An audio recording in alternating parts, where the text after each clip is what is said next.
Hello there, my internet denizens, and welcome back to it's Friday. It's Friday, and you know Friday is Fundamentalist Fails. I know it's not Friday where you are, presumably. If any Americans are watching, it's not Friday. Don't panic. You know, you don't have the tax due, or you have to pick up the kids or something. No, it's just Friday where I am here in the future, and I love Fridays because Fridays is my fundamentalist fails. And sort of I kind of was feeling a bit off last couple of days. I found a clip from it's a bit of an older one. It's maybe about 8 months old, but it's sort of a here's a question atheists can't answer. And I love these ones. I absolutely love them.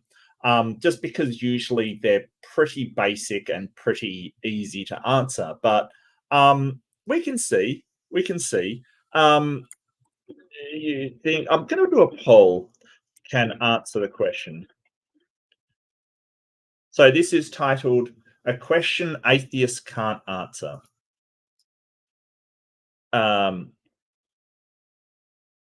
Explicable. So this is a guy called Brian Holdsworth, I believe. He does a sort of Christian channel where he mostly is just a YouTube personality and stuff, and he's had a crack at the old philosophy this time round. And it's kind of funny. And I know what most people think. Most people think, oh, philosophy is so dry and boring and dull and whatever. I will keep things very simple, and I will explain things very simply, and why I think that this guy absolutely should not do philosophy. So he really makes a go at explaining what this question is, and basically why atheists can't answer it, atheists in particular. But yeah, I had a good week, and this might be a shorter one because it isn't a particularly long video, but I want to get really deep in the explanation to sort of people that haven't encountered philosophy before, and why we sort of talk about these things. There's a cold going around. Yeah, no, I definitely got it from you, Beheb. Absolutely. I believe that sincerely. I believe that sincerely, mate. Fails from, hey, that's not bad. That's not bad. Future fails. Yes. Yes. Yeah, so I wanna watch this and basically do a commentary. You know, he's very sort of philosophical looking with the books behind him and everything like that. I believe he is a Catholic. So maybe not a fundamentalist, but you know, it fits into my little segment, and I never claimed my segment was particularly accurate in the title. Yeah, I hope you enjoy, and let's watch together. I don't know. I've never encountered him before, Jake. I've never encountered him before, mate. So I don't know if he's low hanging fruit. He does seem like he shouldn't be doing philosophy, really. You know, philosophy seems to be something that he is particularly uncomfortable with. So yeah. Okay. Obviously, atheists come in all shapes and sizes, and inevitably, whenever I offer, do they? Atheists come in all shapes. Well, I mean, okay, yeah. Any kind of argument about atheism or against atheism, people will say, "Not all atheists believe that. Not all atheists believe the same thing." That is correct. The only thing you need to believe to be an atheist is just that there is, like, you just don't believe that there is a God. That's it. That's all. There's no other requirement whatsoever. So sort of putting it out there, and then saying, well, yeah, I know that everybody is kind of different. But no, you know, this is a question that atheists can't answer. Well, maybe they can. I don't know. But if you're then saying, well, I know atheists are different, so it feels like already there's a straw man. Now, straw man is basically a parody of somebody's argument, or a very simplistic form of a argument or a person or something that somebody believes in, put up to knock that idea down. That's a straw man argument, and that's true. Not all atheists. Wow, he takes the words right out of my mouth. Yeah, it usually is a straw man. Sure. I'm not saying that's what he's doing. I'm saying that, you know, to say atheists say there's only one type, that's, yeah. Atheists believe the same thing, but a 10-minute YouTube video doesn't allow me to address every variation of atheism that exists. Well, then maybe you shouldn't be doing the video. That okay, you could. He's couching it, and well, this is a general. Look, I've got no problem with generalities. Like if he says, "Hey, generally atheists believe that," that's fine. Like generally, atheists do have consistent beliefs with each other. In fact, I think that atheism, you know, I think that especially since the rise of the new atheists, I think that a lot of atheists have generally the same beliefs in certain things, like, you know, fundamentals of science and things like that. I don't have a problem with speaking, hey, this is generally speaking. Sure. Nor is it my goal to refute every instance of that common creed. Instead, I'm simply trying to... Not a creed. Not a creed. That you've gone wrong there. It's not a creed. Creed is sort of a belief structure, and sort of there's no belief structure to just atheists not believing in a god. That's sort of, so a creed is a set of beliefs and a set of it's technically it's applied religiously, but it like a creed is a set of beliefs where atheists, there's only one position on a proposition. There can't be a set of beliefs. I get what he's saying. I think he's more talking about secularists, maybe sort of like secular humanists or secular people, essentially. I think he's sort of I guess materialists or naturalists, you know, people that only believe in the material world. I think he really is mistaking.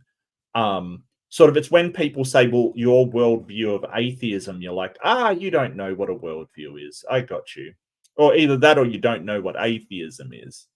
Atheism cannot be a worldview. It can't be. It isn't a set of beliefs. It isn't a structure of beliefs. You can point to the atheist movement as including certain beliefs, but it's not a structure. The philosophical position of atheism is not any kind of structured system. The atheist movement is, but there's a reason why the movement's behind it. It's because it's the movement associated with atheism. I mean, somebody who, you know, just goes to work, doesn't really care about God, doesn't you know, do anything to do with, they're an atheist, and they may not even think about it. They may not think about religion for 1 second of their life. They're still an atheist. It's not a system of beliefs. To address people who subscribe to a popular form of atheism, especially a kind that I interact with a lot on YouTube and that I see on certain channels, and to invite them to reconsider the logical coherence of their position. First off, the organ music in the background is really annoying, and it doesn't do anything to prove your position.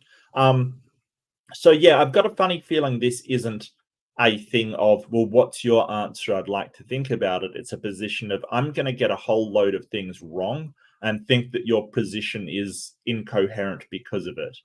I don't know about this one. But I'd love to hear this question that atheists can't answer. Maybe there's some atheists that can't answer it. I maybe. And if what I describe doesn't align with your particular form of atheism, then you can be confident that I'm not addressing you, and then therefore there's no need to be defensive. So the particular kind of atheism that I'm addressing in this video is the kind that says that only what can be materially observed and empirically measured is real, and that if you want to assert anything as true, that is the kind of evidence that you need to provide. Yeah, so that's just materialism. So you can just say materialist. that's fine. Or empiricist, perhaps. But empiricists sort of say that the only way to true knowledge is through your senses, like to examine your senses. So I don't have a problem with materialism. I'm not a hard materialist. I don't think that necessarily there's nothing other than the material, but I'm very confident that that's the only thing that exists, because it's the only thing that can be demonstrated to exist. If you like, we both agree that the material world exists. Like, that's not a problem. Like, the material world definitely exists. This guy wouldn't be sitting here making a YouTube video if it didn't. We both agree on that. The problem is that you're proposing something else. You're proposing an immaterial world. Which, okay, what's your best evidence for that? But it's interesting the way that he's sort of said, oh, the material is, what do you say, the only way it can get to truth, I think? As true, that is the kind of evidence that you need to provide. And it's on those kinds of grounds that they accuse religious believers of being superstitious for not being able to provide empirical evidence for our religious claims. Yeah, so it really is talking not about materialism, but rather empiricism. So empiricism sort of says, well, unless you can validate something with your senses, then there is no reason to think it is true. The only way to get to any kind of confidence of knowledge about the world is through your senses. And that is largely true. It's kind of odd that we sort of say, well, how else do you demonstrate? What is your methodology for demonstrating that, say, your belief in the unknown and unseen and sort of immaterial is true, and somebody else's belief, you know, like a Hindi, for instance, the like a Hindi, that's not true, because you both have the same amount of evidence for it. So there's problems.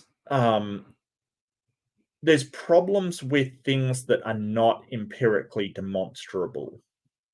And I do also want to add that everybody's an empiricist when it matters. Like, for instance, if you're going to cross the road, if you're going to walk over something that might be hazardous, if you're going to try to find something in the dark, everyone's an empiricist at that point. We fall back on our senses when it really matters. So nobody is sort of going, well, I'm going to cross the road, but I'm going to rely on my spiritual body to do so. I'm going to rely on my religion to give me this knowledge. When it matters, everybody falls back on empiricism when it can be detrimental, and rightly so. It seems to be the only way to interact with the world around us.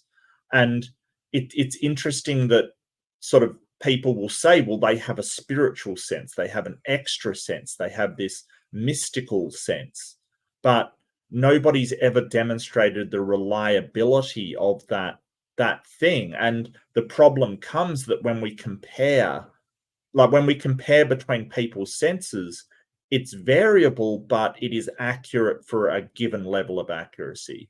And what I mean is that, hey, people might disagree on how far away that thing is, or how big that thing is, but they'll roughly be within the same ballpark. And it's sort of in between us, we can come up with, hey, that thing actually exists. There can be agreement.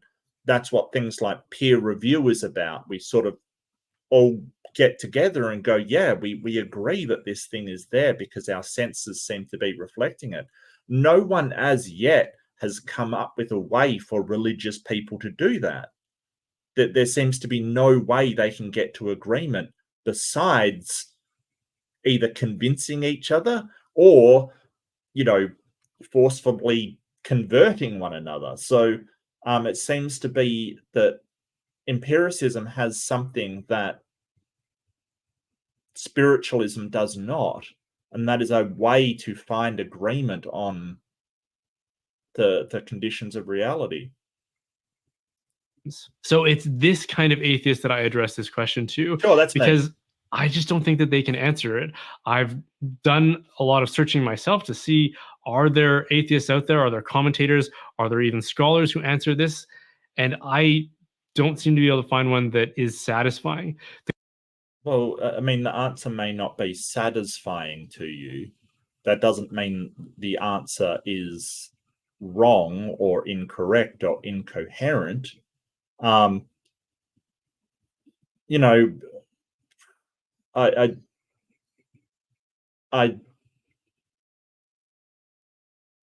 you know, the idea of gravity or the bending of space-time for why things fall down is kind of unsatisfying, but it doesn't mean it's wrong or incoherent. It just means it's unsatisfying.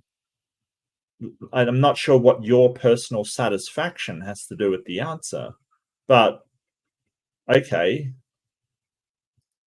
The question is slavery wrong? Yes. Okay, fantastic. That's fundamentalist fails for this week. Thank you so much. What's this guy doing? Seriously. Is slavery wrong? Yes, there we go. An atheist has answered it. Congratulations. That was easy. That answer is unsatisfying. I wonder why it's unsatisfying. Are you on board with slavery or something? I don't know why that's unsatisfying. Maybe the actual question he wants to ask is, why is slavery wrong? Maybe that's what he wants to ask, but he has formed it badly and said, is slavery wrong? Yes, it's wrong. And the reason I ask that question is because virtually all respectable people will frantically trip over themselves to be the first to affirm that, yeah, it's wrong. Slavery is definitely wrong. And I even hear many atheists he sounds disappointed in that. Yeah, everyone thinks slavery is wrong. Yes. Yes. Yeah, I don't know why we wouldn't. I don't understand. Is this a problem? Like it's simple empathy. If I don't want to be enslaved, I don't want to enslave anybody else. It's simple empathy. I don't get why that's a problem. accuse the Bible of being morally inferior for not going far enough in its condemnations of slavery. It doesn't go far. What do you mean it doesn't go far enough? It doesn't condemn slavery at all. What do you mean it doesn't go far enough? It doesn't go at all. It doesn't take the first steps to condemning slavery. In fact, it tells you you can buy your slaves from the nations around you. It condones slavery. It tells people how to keep their slaves, what rules apply to them, how to punish them if they disobedient. The Old Testament is a manual about slavery. It doesn't go far enough. It doesn't go at all to condemning slavery. Slaves, obey your masters is what's written in the New Testament, even the harsh ones. The Bible doesn't condemn slavery in the slightest. I think that's very loaded language he's got there. Like he's sort of presupposing or sort of inferring that the Bible condemns slavery when in fact never does. But I don't think that the atheist of the variety that I described earlier can answer this question sufficiently. By that, I don't mean that they don't have answers. I just did. I mean, your question, is slavery wrong? And I said, yes, that's answered. If you're asking, like, provide a reason why it's wrong, it's because it goes against the morality of our society and my morality as well. Basically, that if I want a flourishing society, if I want to be part of a flourishing society, and if I want a good life, then I can't have slaves, period. And I can't live in a society with slaves, period. Because slavery does not allow human flourishing and human well-being. It just doesn't. Oh, happy USA Day. Oh, yeah, it is. It's the 4th of July. Oh, happy 4th of July. You're right. I totally forgot about that. Congratulations on your independence, I want to say. Congratulations, US. You did away with the monarchy. Congratulations. Answers, just that their answers And now you're bringing them back for some reason with an idiot. Are illogical, and that they expose an I don't get that. What's illogical about that? If I want to live in a society that fundamentally is allowing for human flourishing, because not only do I want to flourish, I want to see other humans flourish, then slavery ought not to be permissible. What's illogical about that? I don't understand. You've got to explain how you get to an illogical thing, because that sounds perfectly logical to me. So slavery, and let's put aside the slavery in the Bible and the fact that sort of, I think between the two of us, one of us had a hard time explaining why their worldview condemns slavery, considering there's rules about it and how to do it in the Bible. Let's put that aside for 1 second. The whole point is that I don't have a hard time explaining why slavery is not permissible in society, and the reason why is because that society wants people to flourish. Now, slavery it isn't just bad for the slaves. Obviously, it's bad for the slaves. It's horrible. It foments rebellions, as the Romans, who did a lot of slave, they had no end of rebellions happening all the time. It's not conducive to a flourishing society, and a society which is socially cohesive. It just isn't. And it isn't good for the slave owners either.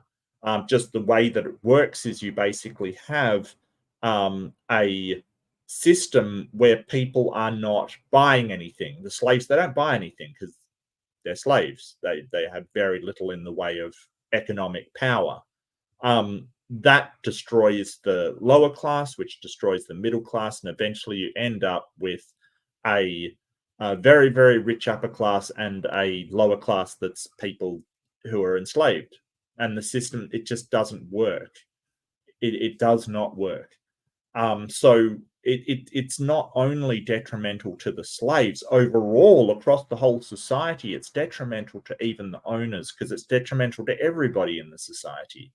It sort of leads to a very unproductive, a very chaotic society, like one that is not conducive to people's well-being at all. And that doesn't just include the slaves, that includes everybody. So that's why. Is an inconsistency in the kinds of evidence that they demand of others to account for their beliefs. What do you mean? I can point to tons of evidence that has slavery being inconsistent. Oh, I could. I could. I definitely could. I'm not sure I will, but I could.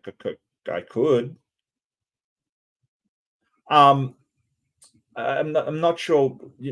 So you need. So basically, there's a lot of science backing this up, or a lot of analysis backing this up, I should say, sociology in particular, how the use of slaves essentially causes all kinds of problems within a society, that the uneven allocation of this sort of resources in the society leads to dissatisfaction and dissent and a lot of chaos. I'm not sure.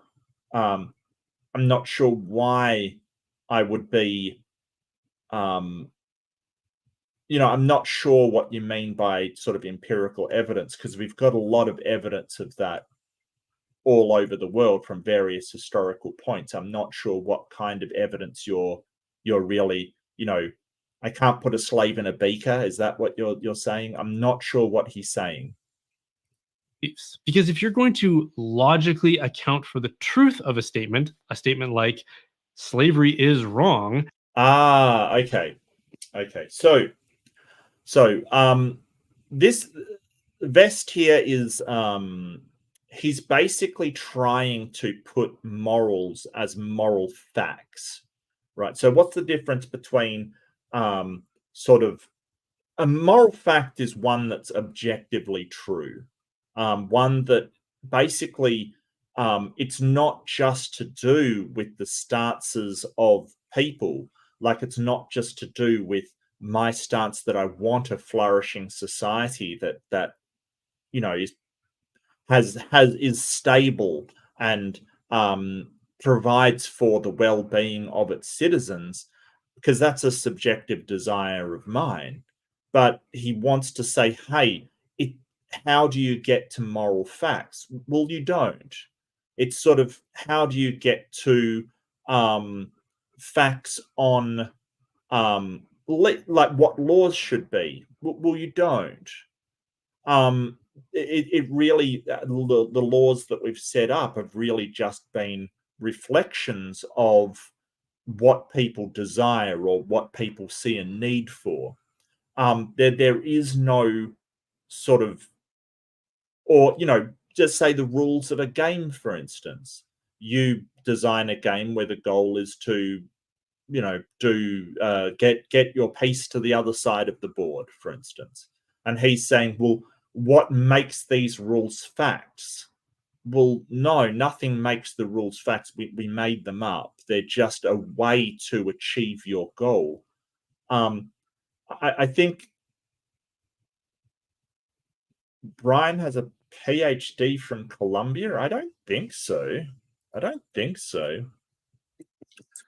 So he's really loading the language up here to sort of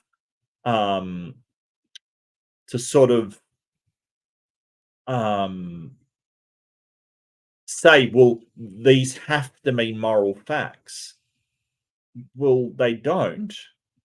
I don't know why you would make that assumption. Why does morality have to contain moral facts rather than rules in which we apply in order to get us to the objective of the moral system? I don't understand why that is.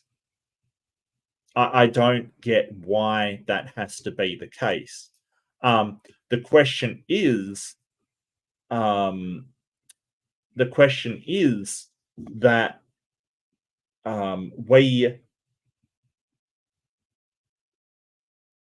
it's sort of like this. The question is, why do they have to be facts in order for them to be useful?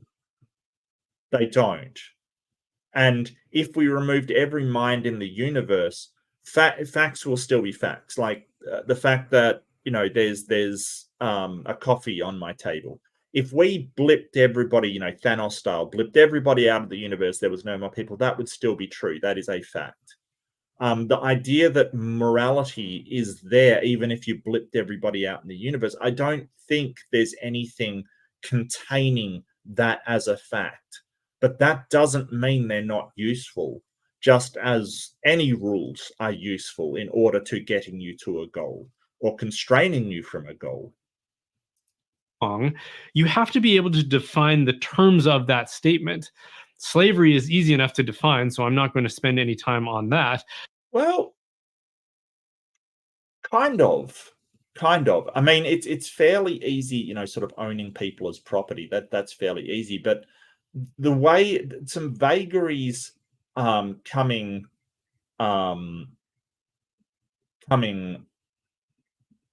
out here. So there's certain things like, is wage slavery real slavery? And I would say yes. So it can be very sort of, is somebody who has been incredibly underpaid slavery? That becomes more of a hard thing, because in that you don't have sort of the violence of the state keeping somebody there as a slave. It's more their circumstances. They're more sort of they're more pressured to stay where they are, and they can't. Right. So it is actually pretty nuanced. But the word wrong is one that I've never heard defined in a way that is consistent with atheism. What? Yeah. So wrong or immoral is simply a act that is, on the whole, what we ought not to do or ought not to happen. There you go. That's what wrong is. It's very weird that you haven't heard that before. I think that he might not have been listening. But I don't get why that's a problem. Because if you're going to define something logically, you cannot include the thing that you're trying to define in your definition. I'm not so sure about that, champ. The definitions probably shouldn't be self-referential. Like, I get you, but definitions are tautological, or accurate definitions are tautologies. A tautology is just it's just something that's equal, something that means the same thing. So if you're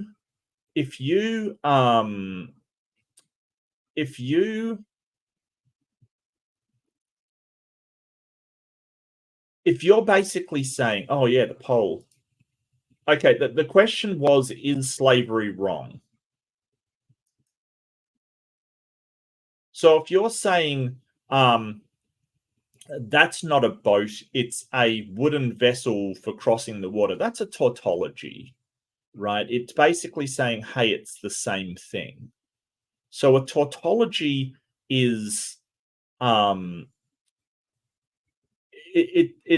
it's Music, stop lying to the chat, seriously. It's, the question was, is slavery wrong? And I answered it 2 seconds. It's yes, it's wrong. So definitions, or sort of technical definitions, accurate definitions, are always tautological.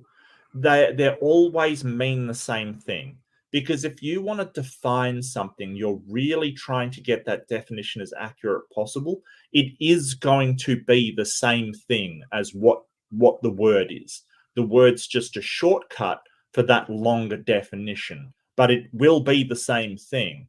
So I'm not sure whose definition of wrong would contain the word wrong. So when we say it ought not to happen, right? So when I say any action or thing that occurs that ought not to happen, or something people ought not to do, when viewed in total, you can't say, well, that's all you're doing is referring to something that's wrong. Yes, I am. That's what a definition is. It's describing the usage of the word. So I don't know why he thinks that people's definitions of wrong will include the word wrong. I don't know why he's saying that. That would be circular reasoning, and therefore No. Definitions are not circular reasoning. No. Oh my. Oh dear. Wow. Okay. Definitions aren't circular reasoning. There's no argument being presented, right? So A circular reasoning is where an argument is presented that relies on its conclusion in the premises, right? So circular reasoning is basically when the part of the premises relies on the conclusion to be true. And what does that mean? It means that if I'm going to say, how do you know the Bible's true? Because God wrote the Bible. How do you know the Bible's the God is correct? Because in the Bible it says, like, the premises rely on the conclusion to be true, because the Bible says that God is never lies. That's a circular argument. They don't apply to definitions. You don't have circular arguments in definitions, because definitions need an argument in order to, they need to accurately depict what it is that they're actually describing. Definitions, or at least accurate definitions, are tautological. They both have the same thing. Like if I say that, like at my instance with a boat, well, what's the definition of a boat? Well, a boat is a wooden vessel designed for crossing the ocean. Well, that's a circular argument. No, it's not. It's just what a boat is. I don't. That's not anything. That's not an argument. I'm not arguing definitions. I'm describing my usage of the word. So he thinks that for some reason, definitions are arguments about what something is. And that's not the case. They're not prescriptive. We don't say, hey, I'm using this word to mean this, so everybody should as well. That is not how definitions work. They describe usages of a word. And therefore fallacious. No, there's no fallacy. It's not an argument. It's not an argument. Oh my God, this guy. When we say, oh well, how would you define a oh, where's some in the chat? Yeah, circle, right? How would you define a circle? Well, it's a symmetrical, perfectly regular ellipsoid. Oh, well, that's a circular argument. No, that isn't a circuit. There's no argument being presented. You're just describing your usage of the word. That's not an argument. An argument would be, why are circles superior to ovals? And you say, well, because they're symmetrical. And then, that's an argument. A definition is never an argument. Ay, ay, ay. For example, if I asked you, what is a honeybee? And you said, well, it's a bee-like creature. Who would describe it? It's an insect. It's an insect. Wow. That makes honey. I would be fully within my rights to accuse you of failing to answer my question. I mean, it's a pretty bad definition, granted. But, and yes, I get that definitions should not be self-referential. So if you want any clarification on them, just including the same words, and you'll see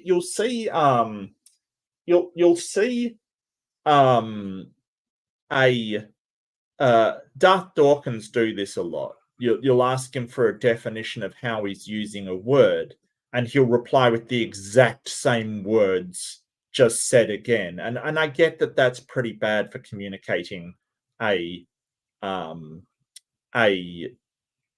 sort of thing, something like that. But if we call a bee a winged insect that builds hives and sort of makes honey, that isn't a circular argument, because there's no argument. That's just what I'm describing a bee as. Words don't have automatic meanings. They don't have prescriptive, well, if you say a bee, you must mean this. Someone can be talking about a spelling bee. There's multiple different variations of bee. There's the African bee, there's the Australian bee, there's the European bee. There's lots of different types. You're trying to say that somebody defining something is an argument, and that's just not the case. That's one of the dumbest things I've ever heard. And saying, well, because you've referred to that thing in the first place, then it's a circular argument. No, it's not an argument at all. It is describing how I'm using the word. Now, if you want to get down to it, you can sort of talk about normative descriptions, things that are generally agreed upon to be the usage of that word. The dictionary has normative definitions. It has normative uses. So, normatively, if I use the word bee, I'm referring to a very small insect, and I'm not referring to, say, a large reptile that swims and has, a big mouth or something. That's normative definitions.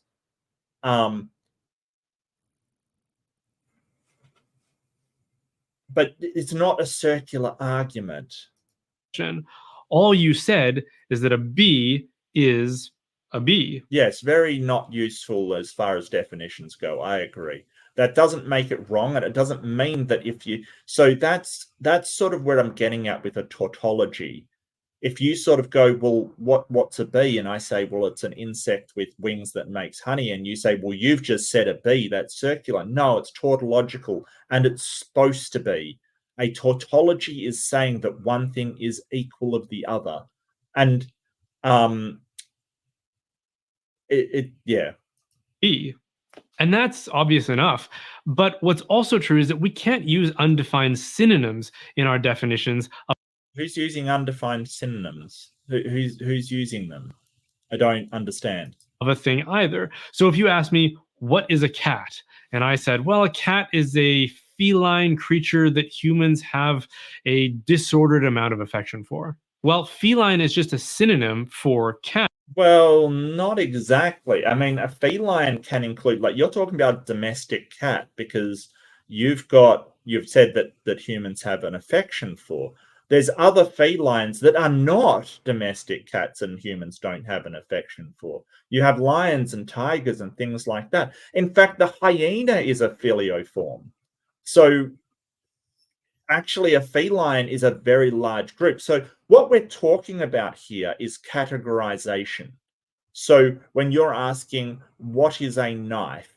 You're saying, well, it is a utensil with one sharp edges that people use to cut their food, right? So you're going, well, utensil's just a synonym for knife.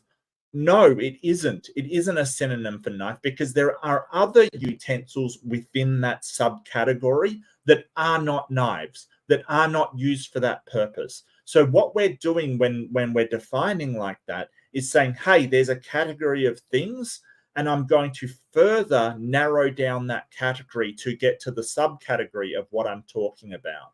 So when people say, hey, it is a feline, they're talking about all of the cat, every type of cat, including maybe hyenas. I don't know. The filioforms, they're a bit weird. But, it's including bobcat, lynx, just a whole bunch of other animals. If you say, hey, well, what's a feline? You can say, well, it's a mammal, and then you're going to a larger category still. A mammal of a carnivorous mammal that, generally is a solitary hunter at night. You're subcategorizing things. And that's generally how definitions work. If you say, hey, what's a motorcycle? You're saying, hey, it's a form of transportation. You've got a larger category with two wheels, and then you're narrowing that category in order to describe the thing that you're after. That's not a synonym. It's just a smaller part of a larger category. So, yeah, this guy does not understand how language or definitions work, because we're just, A, describing the usages of them, and B, we're just subcategorizing within a larger thing. That it doesn't mean that it's doesn't mean that it's a synonym, and it doesn't mean that it is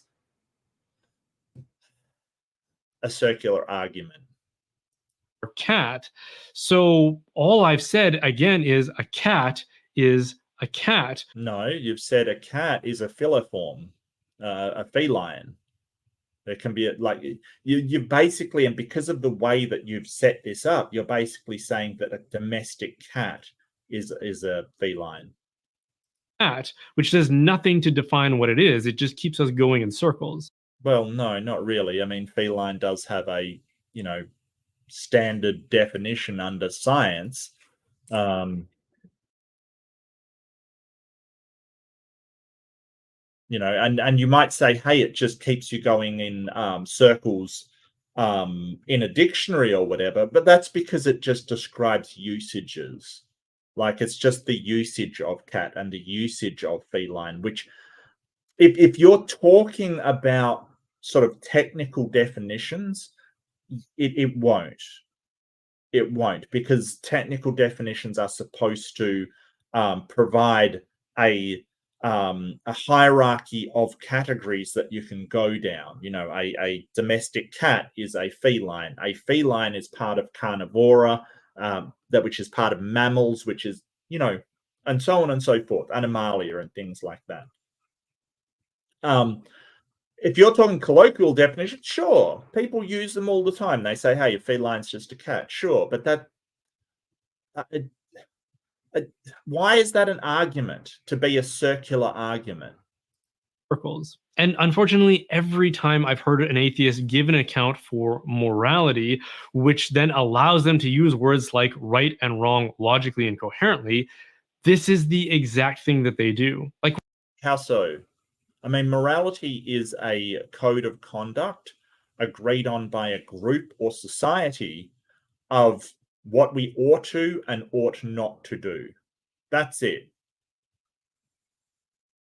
And none of that contained right or wrong, but it depends, because morality has a couple of different usages itself, right? So it can be used descriptively. So if I say Japan's morality is a lot more liberal about sex, for instance, right? That's a perfectly valid use of morality. I'm saying, hey, their morality or their code of conduct is, just say I say Japanese morality is different than European morality, right? I'm just describing it. I think the other term is what he's getting at.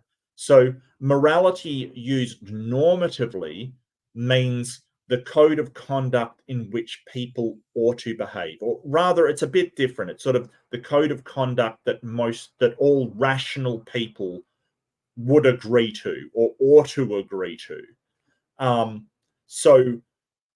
It's got two different definitions, and I think he's using it in the second sense, like the code of conduct that all rational people in a society or should adhere to.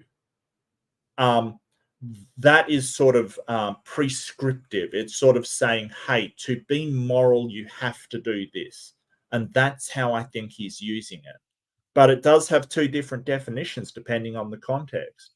But there's nothing about that is self-referential in that definition. Nothing about that is self-referential. So I don't know why. And even if we say, hey, but a code of conduct that everyone should agree to just means morality, well, yes, it's a definition. I would hope so. Well, you're just saying morality. Yes, that's the whole point of a definition. It should describe the thing that it is.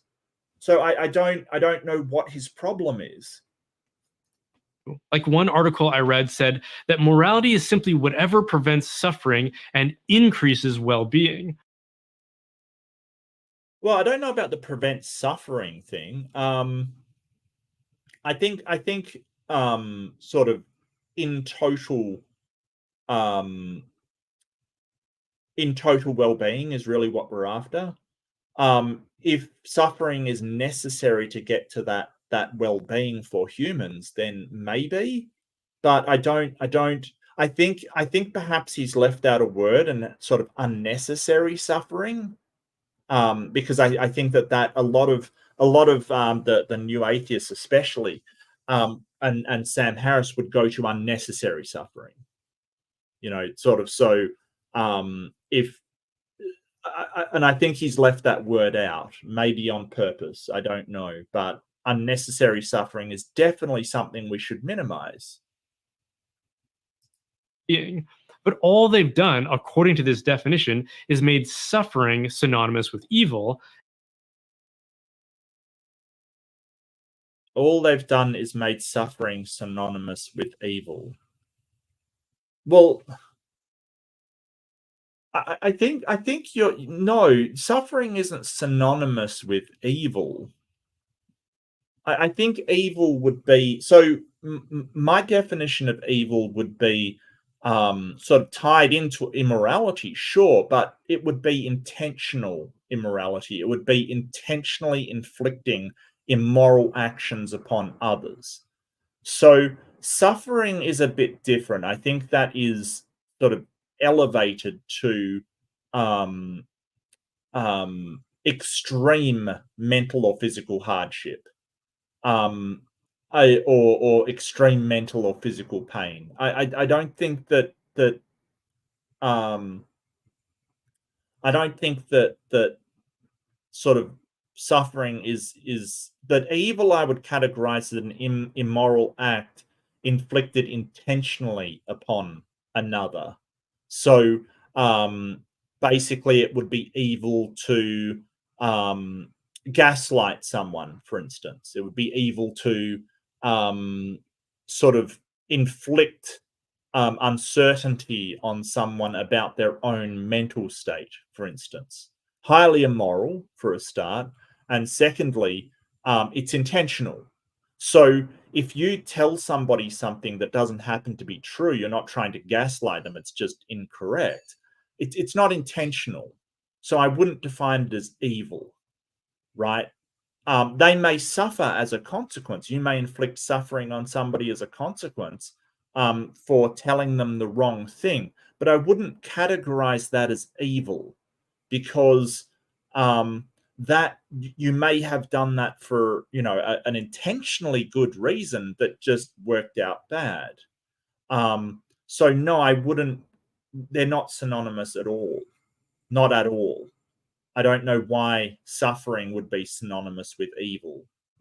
I would push back against people claiming that as well, because just say a virus, for instance, it would create a whole load of suffering, right? Like, viruses create all kinds of suffering. I wouldn't call a virus evil. It's not intentionally inflicting that suffering. Whereas if somebody gives a virus to someone, I would call that act evil, because it is the intentional infliction of suffering upon another person. But there's some things that I wouldn't raise to the level of suffering that I would still categorize as evil. Somebody could try to sort of relentlessly bully another person and make their life a misery, and the person may ignore it. They may just go, oh, whatever. I don't think they're suffering, but the act itself of trying to inflict it is evil. So a lot of these things, I think evil is about intent, not the actual state of suffering. I think evil is sort of that intentional infliction of that thing. And well-being synonymous with goodness. Well-being synonymous with goodness. I think I would. I think that I would say that it is good to have well-being, but don't forget that I wouldn't equate good to that. I think that good is simply what ought to happen, or how things ought to be, all things considered, right? So all factors considered in total, that ought to be is good. and that ought not to be is kind of evil. But I don't know about using evil for that term, and I don't know about using good either. I think there's more than one way to define this, but so things that you ought to do would be good, and things that you ought not to do would be evil. So the question comes up, if somebody and this is what I've been, excuse me, this is what I've been thinking about a lot.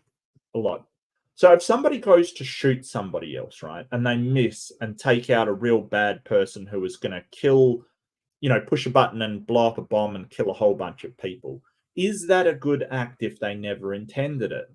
So intentionality is important here, because in attempting to kill that innocent bystander and they missed and hit the bad guy, is that a good act? No, it isn't, because their intent was never good. It was never to help the well-being of others. So I think a lot about good and evil is kind of intentionality, but that's not what we're talking about when moral or immoral. I don't think they're necessarily synonymous with one another, or rather, I think that moral and immoral are synonymous, but not necessarily well-being and suffering are synonymous with good and evil, or moral and immoral. Yeah, so I don't think that they are synonyms. I think that one is describing the actions that we take as good or evil, and one is describing the state of affairs, that people are either well or they are suffering. I don't think they're synonymous. I think, but this is my definitions, by the by. I'm not saying that he has to use these same definitions, but I would push, like he said, he's read something where they're just making them synonyms, and I wouldn't make them synonyms. But I don't know why, if I'm a materialist, that these are somehow incoherent. I find them perfectly coherent. I don't know why he thinks that they're incoherent. Never really defining any of them. And furthermore, what do you mean? I've gone through a very long definition of them. Have you not been paying attention? Sam Harris goes through a ton of definitions. Now, I disagree with some of the conclusions that Sam Harris makes. There's a whole bunch of stuff. Locke goes into it. Tons of people have given, tons of atheists have given, sort of versions of morality. I don't understand why you haven't heard definitions of them from atheists. Furthermore, they're not even accurate synonyms. Suffering isn't simply wrong. If they're not accurate synonyms, then they're not synonyms. And I don't know anybody that thinks they are. I don't. This is really weird. It's kind of like, well, they're not synonyms, but they treat them as synonyms. Oh boy. Be wrong or evil. In fact, I can think of all kinds of instances in which varying degrees of suffering can produce something that is widely considered good. Sure.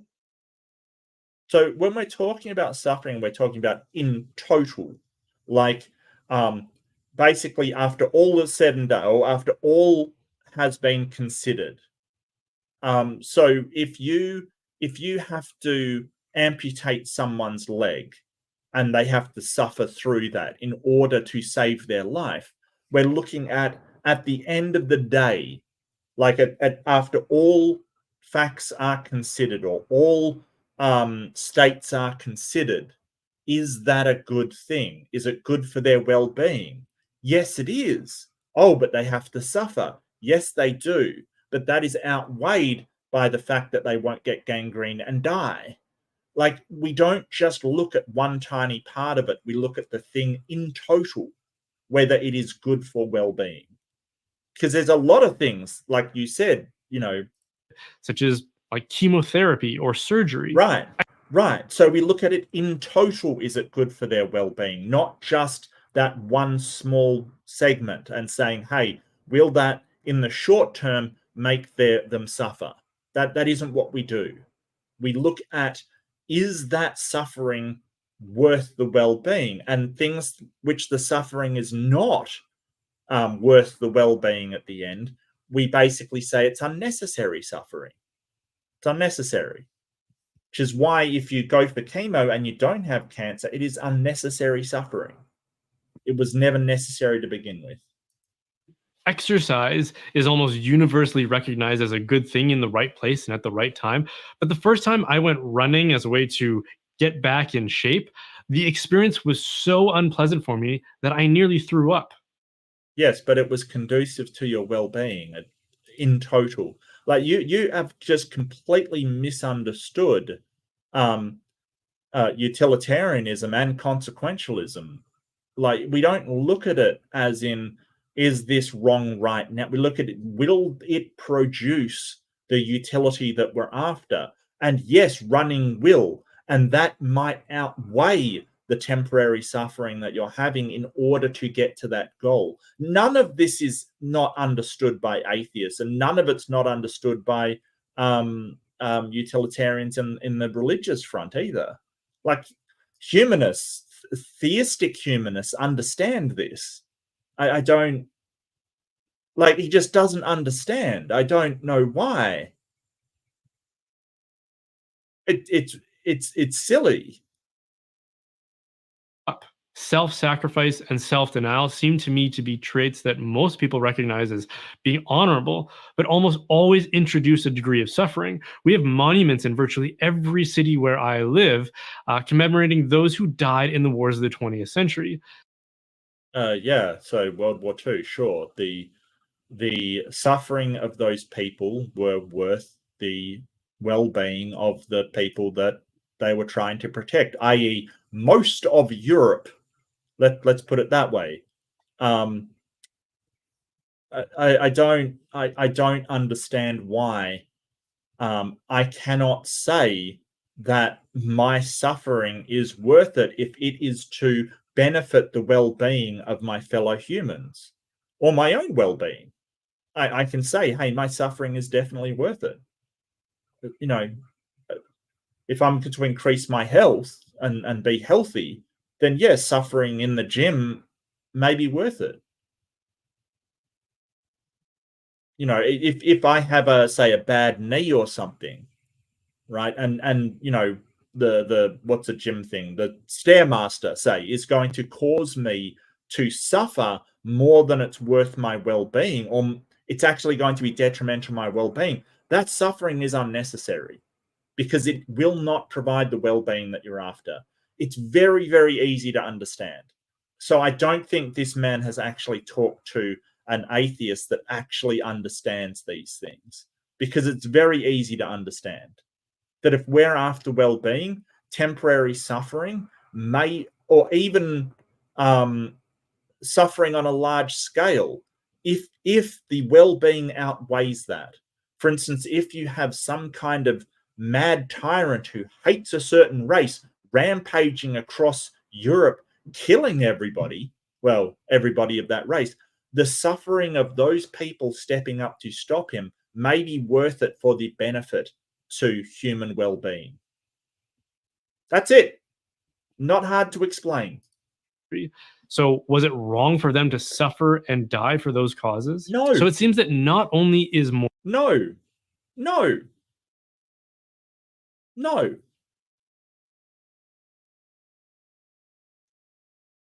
Yeah, Yahooligan, not a problem. Not a problem. Yahooligan's on my gaming channel. If you do want to see my gaming channel, it's a vector slide. I'll grab you the link. I should plug my gaming channel more. Like, seriously, I really should. I mean, I don't, but I should. I should. But it's kind of like he's taking and it's interesting that he brought up, like, oh, atheists tell me it's a straw man. Yeah, this is a straw man. It's a more basic and simplistic and not nuanced. It's a fabrication of the actual moral system and the philosophies of utilitarianism and consequentialism. It's sort of just a very, very two-dimensional parody of that, knocked down so we can say, oh, you're against suffering? Well, sometimes it's good to suffer. Nobody says it's not. Nobody says it's not. That is a fantastic example. Yes, my suffering is morally good to tell people how much this sucks. This is a poor reflection. But we get this all the time from Christians, and it's to educate people on how to respond. How to, if somebody says, oh, I don't get atheists because they don't believe in anything, which we hear all the time. It's like, no, we believe in a lot of things. That's a straw man. You're basically saying that because we don't believe in God, we don't believe in anything. And that's just not true. It's not the actual state of affairs. It's not the actual way atheists are. Him saying, hey, you believe that suffering is not worth it. That's a straw man. We do think that some suffering is worth it. What we're against is unnecessary suffering, suffering that does not get you to the goal that you're after. Not so much. I mean, like you said, you can go to the gym and inflict suffering on yourself in order to get healthy. Or you can sort of purposefully coop people up in lockdowns in order to minimize the effect of a virus upon the population, for instance. That is purposeful. It doesn't mean it's necessarily bad. What I'm about is basically not having the result outweigh the suffering, and that is something that has to be discussed and determined. But that's what we're after. We're after a flourishing society where people's well-being is taken care of. Yeah. Is morality and right and wrong not defined by that definition? The synonyms that they attempt to smuggle in as substitutes for the terms that they are trying to. What synonyms? What synonyms?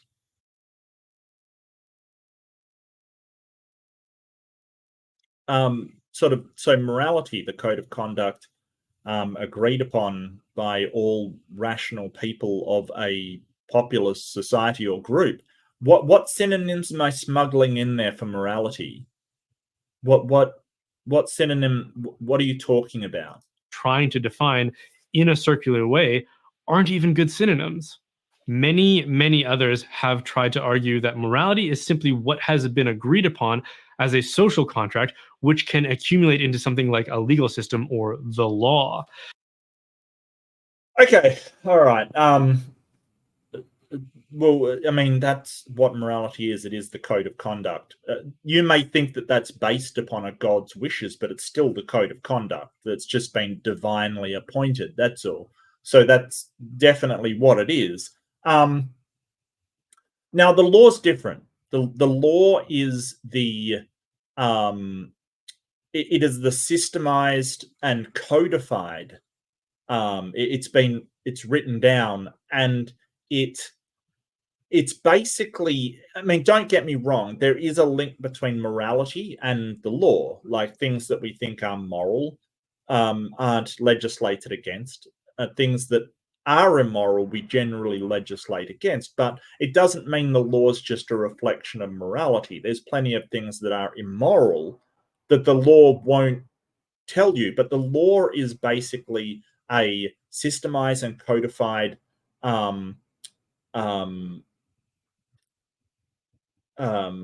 set of documents that outline transgressions against society's norms and their punishments.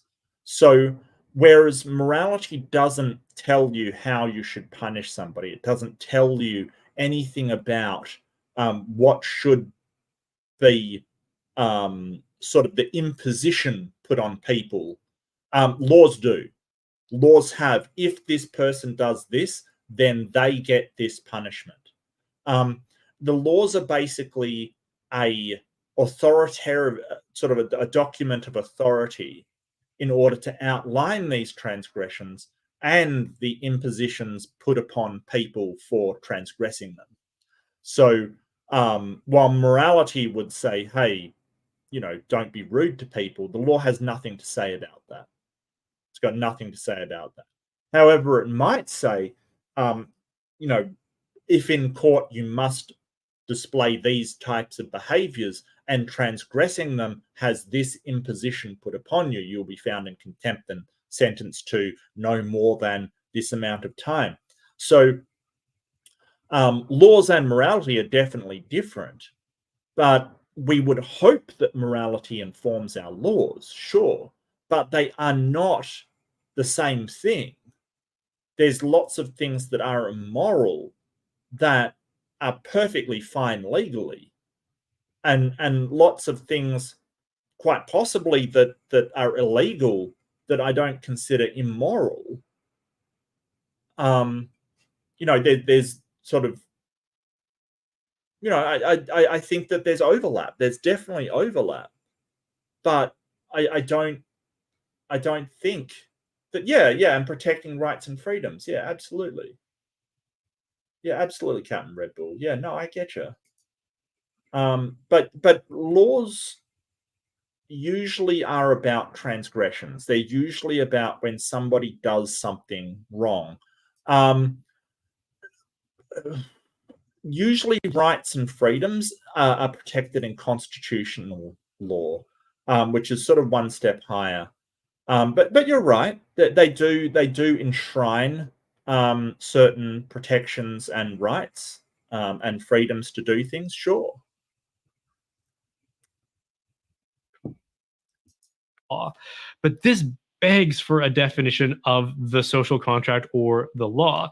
If you Well, the social contract is kind of different in itself. Like, the social contract is what allows us to make laws. The social contract is basically people allowing laws to be imposed upon them, right? So allowing these laws to be generated to govern our behavior, in exchange for certain rights and freedoms to be protected in that law. So the law can't violate certain things unless certain conditions are met. So if you're arrested and sort of beaten kind of thing, then they have violated the social contract. The social contract sort of says, hey, you're allowed to imply that. And the social contract, it's not contract like you've signed it. It's sort of a implicit thing. You implicitly are part of the social contract when you're part of a society. It sort of says that we allow people to make the laws and exercise that lawmaking on us in exchange for certain freedoms and rights that they can't take away. So, the police can arrest you. They can't, beat you to a bloody pulp. Or they shouldn't beat you to a bloody pulp. I'm thinking of America right here. Or the police can arrest you. They can't just kill you for no reason. The social contract it's basically an implicit agreement why the governing body can make laws to rule over the citizens. It's basically a product of mostly John Locke, who sort of outlined the social contract descriptively, as opposed to the divine right of kings, because before that it was divine right of kings. The reason why you could have laws placed over you was because God determined those aristocrats to have the power to place laws on you, right? So John Locke basically described a different mechanism for why we have laws, or people have governance over us, basically. He described this thing of an implicit contract of people being part of society, allow that power and agree to the contract in order to preserve freedom. So it's kind of this idea that authority is not derived from divine right or from a god, but rather from people, that people implicitly agree to this. So no, that morality and social contract are not the same things, although again, you would hope that morality does inform that system. But they're not synonymous with one another. They're not. If you reply that the social contract is an agreement about what is right and wrong, then all you've done is made the social contract or the law synonymous with morality. Nobody is saying that social contract is morality. You don't understand social contract or morality. Because social contract is the implicit agreement of people to be governed under the law in exchange for certain rights and protections. Morality is the code of conduct that all rational people should follow within a society. Those things are two completely separate things. One should inform the other, like morality should inform the law. It probably should inform the law more, to be honest with you. But, you know, they're two different things. They're not synonymous. Morality, and again, you're back to arguing in circles. If I ask you what is morality, so yeah, this is a straw man, and this is probably why it set it up. You know, oh, people, the atheists say that I'm doing a straw man. It's because you're doing a straw man. Atheists don't say that they're the same thing. They say they're different things, but you're not actually representing what atheists think.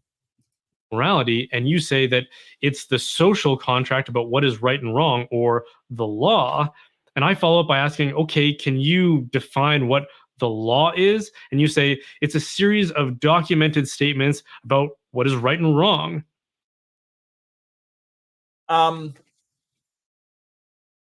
I think that's a very weird answer. I think I would just sort of say, you know, it basically defines, well, not only transgressions, but as Cat Red Bull pointed out, it defines rights and freedoms as well. Constitutional law does. So I don't think right and wrong are particularly used in that sense. Do you not see how we're just going in circles without ever defining any of the things that we're talking about? What?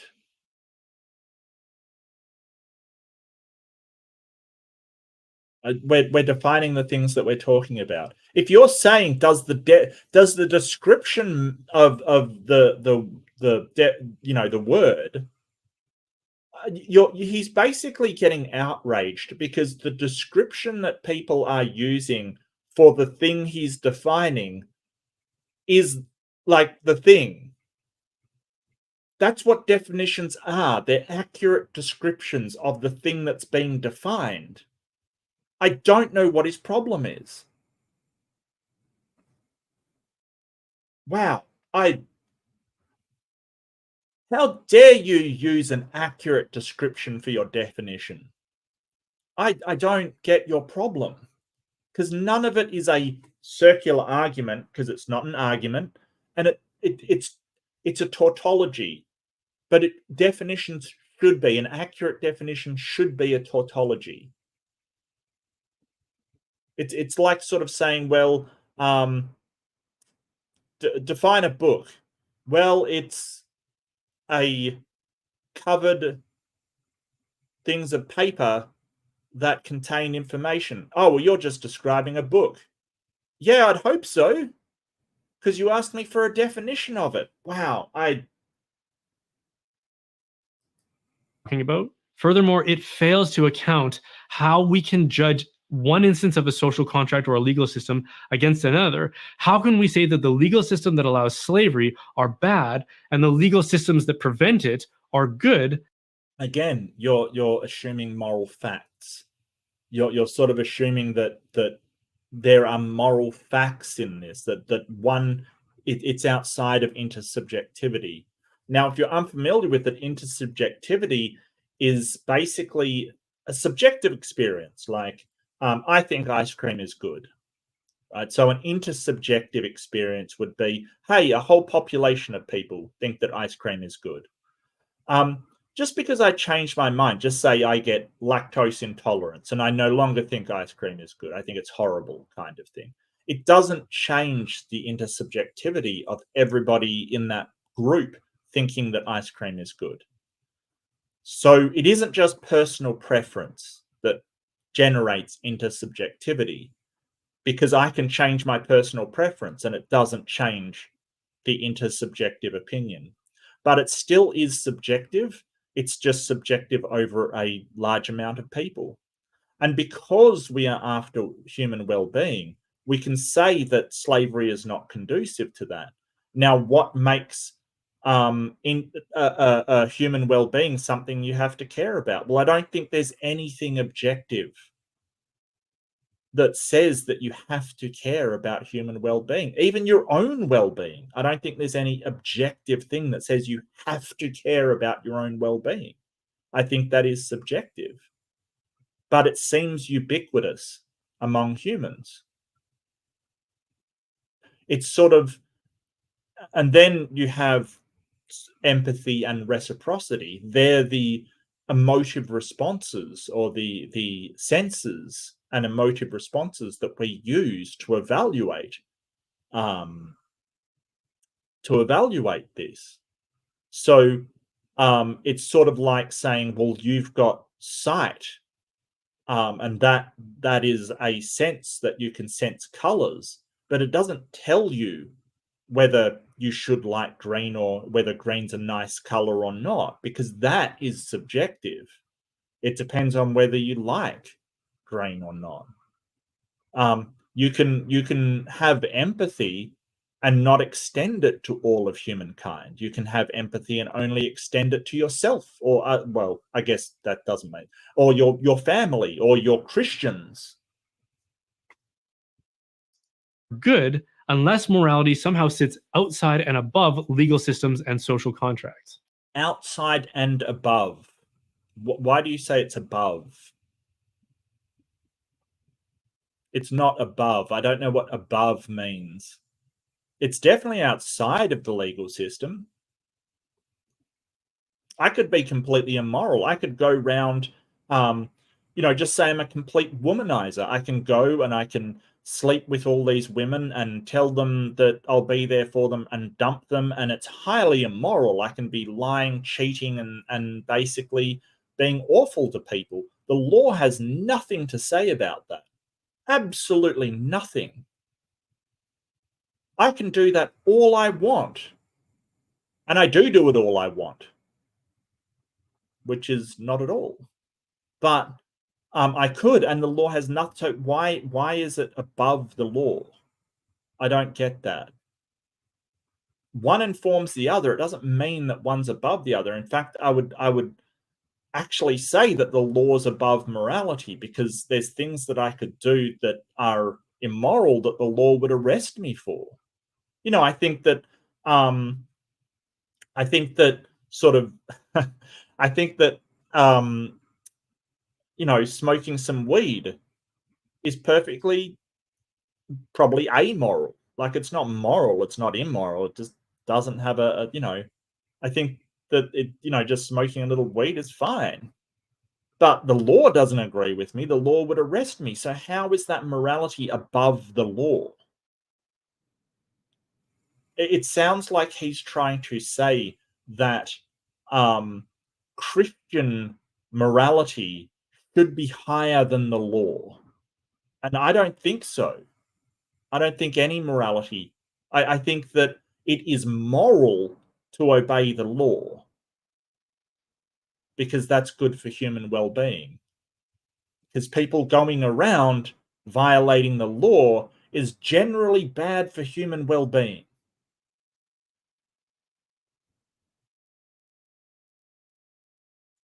Contracts. Because that's the question that's being asked here.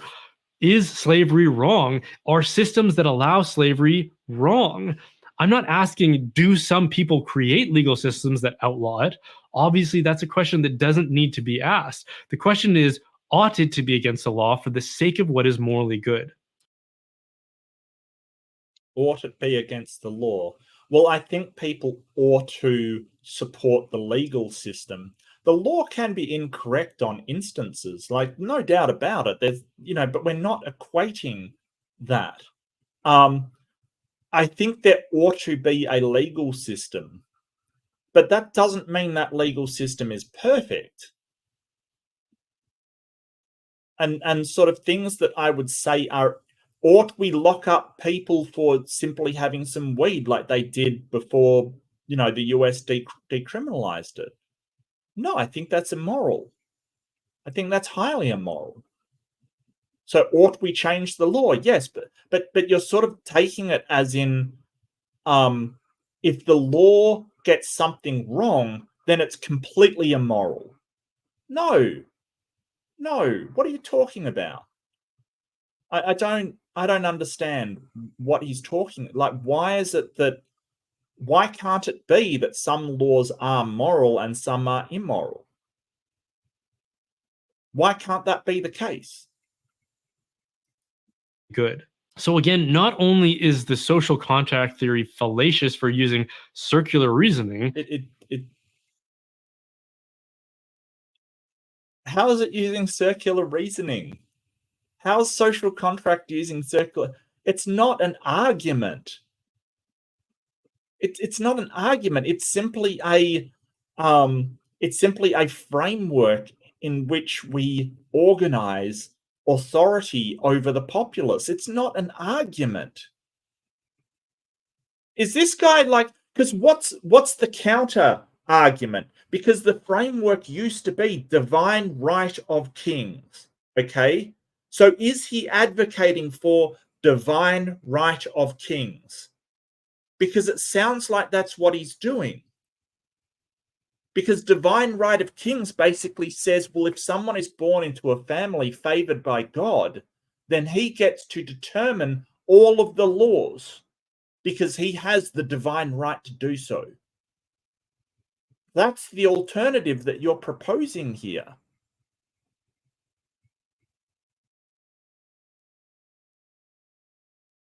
reasoning, it doesn't even use a well thought out substitute for morality. And It doesn't use morality at all. It doesn't use morality. I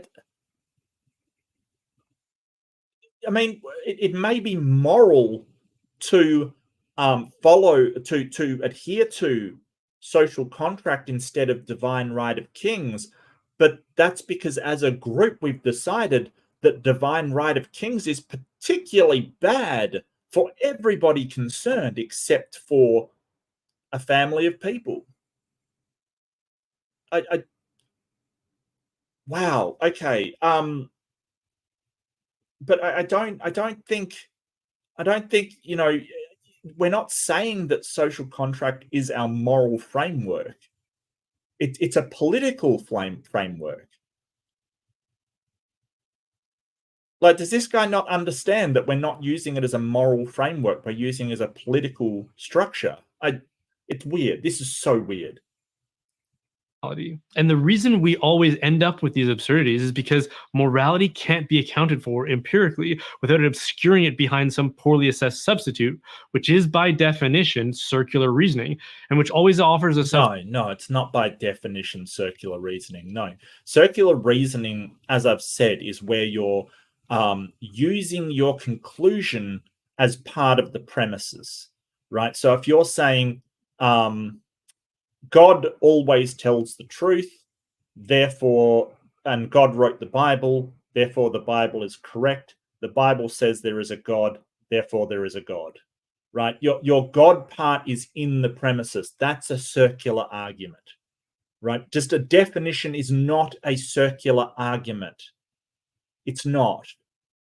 If you're saying that morality is the code of conduct, or even if you're saying morality is about right and wrong, that's not a circular argument. It might be a very unhelpful definition, but it's not a circular argument.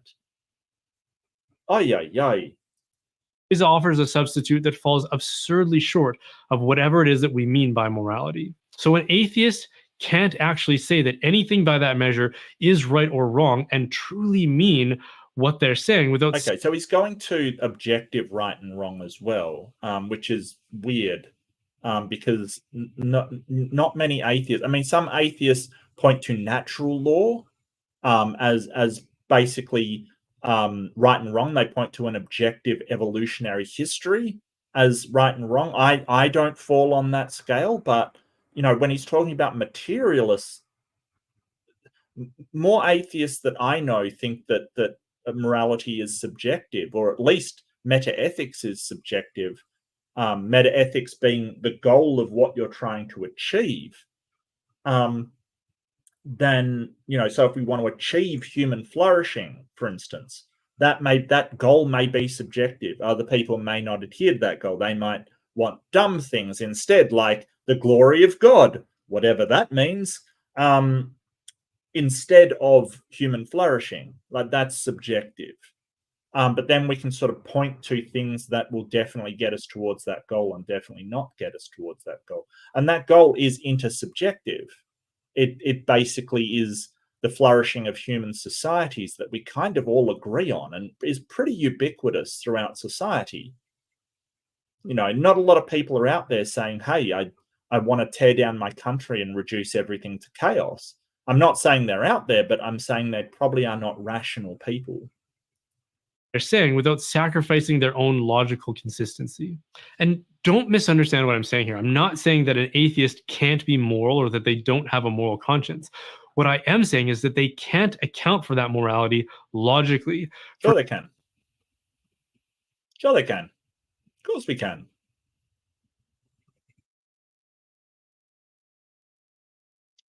So it's based upon empathy and reciprocity. That empathy and reciprocity causes me to care about my fellow human beings. It's important to me that humans flourish and well-being. That's subjective, but it seems to be ubiquitous because of empathy and reciprocity. That decision I can make choices about what will achieve that goal and what won't. And that is morality. It's the code of conduct against sort of which people ought to adhere to. So none of that is sort of incoherent or inconsistent. And so theists at this point, they kind of go to what is an argument from consequence. They will go to, well, if there's no objective morality, then it's not really morality. Some reverse kind of no true Scotsman kind of thing, or a reverse version of that. But okay, I'm not sure how you define true morality and opposed to not true morality. It doesn't seem to have a problem. People don't seem to have a problem with working towards whatever they believe is the morality of the time.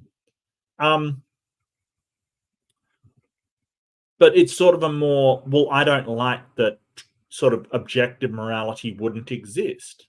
Well, it doesn't matter what you like. It matters what is.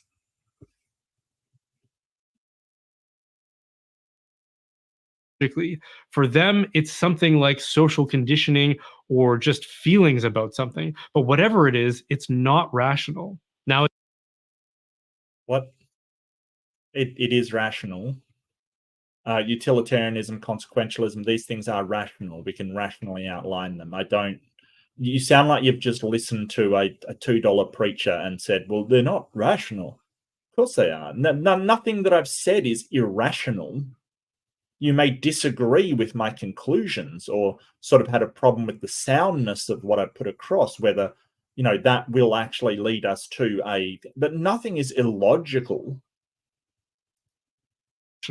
Now, at this point, it might be fair to demand of me the thing that I've been asking atheists for, which is, what's my definition of morality? So morality is a standard of truth that gives us the ability to...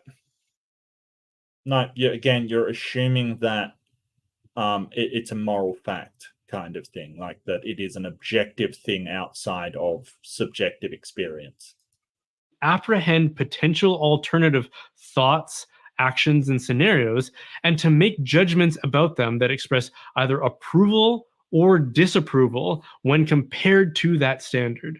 Such judgments appear in statements like, that ought to happen, and that ought not to happen. Ah, you talked about oughts. That's a circular argument.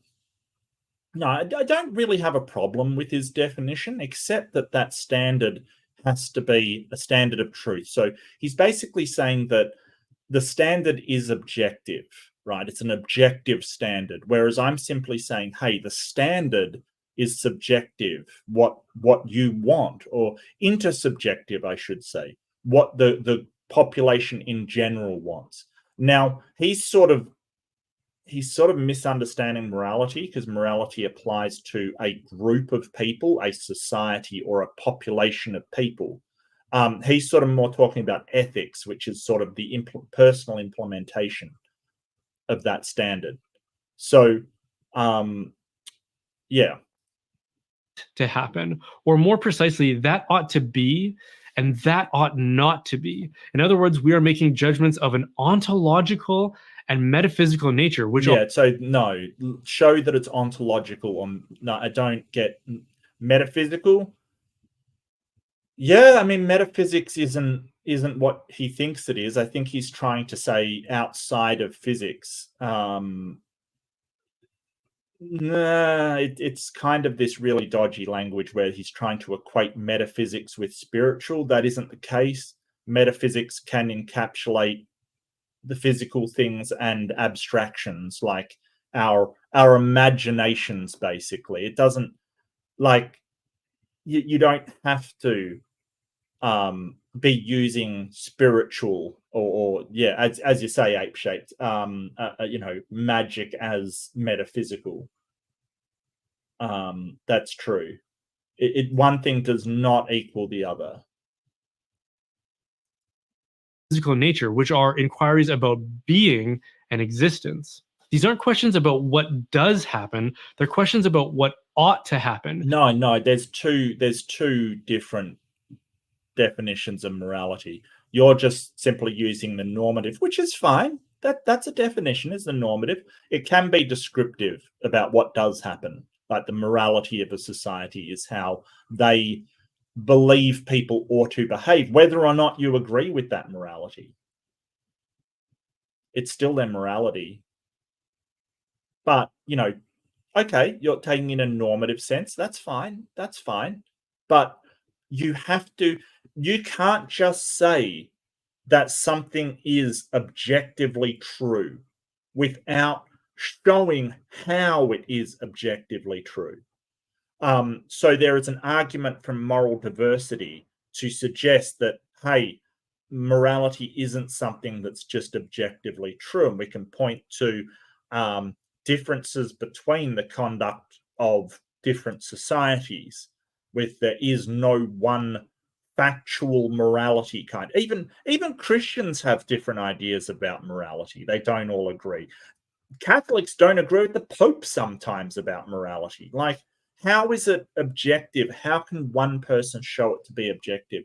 So what's happening here is something called begging the question. You're basically assuming things that have not been demonstrated or proven to exist. You're just assuming they do. And Vestman here is assuming that a moral standard is objective without any demonstration that is actually the truth. So he's got to demonstrate that. Ought to happen, because what ought to happen doesn't always happen. For example, slavery happens and is happening right now in the world. I agree. That's a truthful statement. Yes, slavery is happening. Yes. Around us. And if we say, I don't know about all around us, champ. I think sort of third world nations, it's a problem, like especially Africa, Asia, problems with sort of, I don't know about all around us, mate.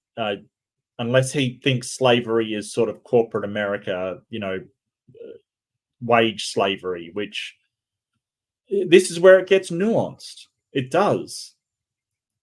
we say that's wrong, we're saying it ought not to happen. But if we only take our moral understanding from that which can be observed and measured empirically, then there is no question of what ought to be, only what is. Because we can, because if it's not that you can measure morality, it's you can measure how events are in accordance with your morality, right? So if you adhere to human flourishing is important, we can evaluate the effects that any action has on human flourishing or human development, or even the happiness of people or the contentness of people.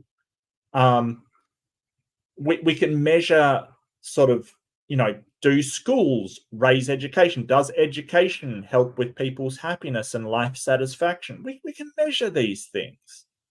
The intersubjective part, or the part that's not moral fact, is caring about human flourishing. All right, that's the part that's not subjective. It's ubiquitous. Almost everybody does. But we can't say it's independent of human thought. We can't. It's not stance independent. You have to show there is something in the universe that must be the case. And until you do, well, nice claim you got there, mate, but you need to show it.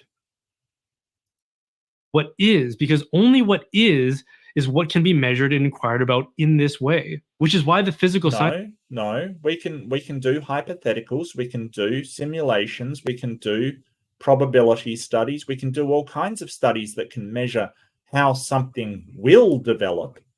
Whether they're accurate or not is another story, but no, we can measure stuff.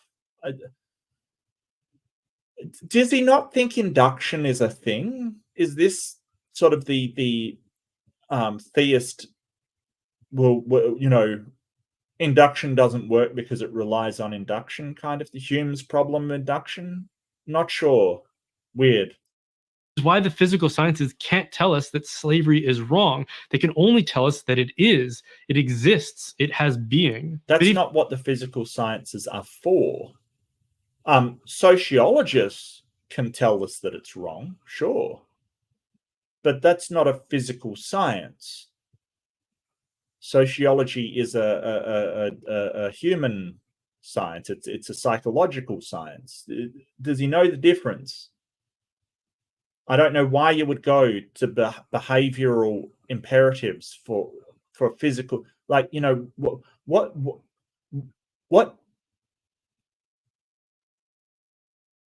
you don't go to a doctor for understanding your mental state. It's not what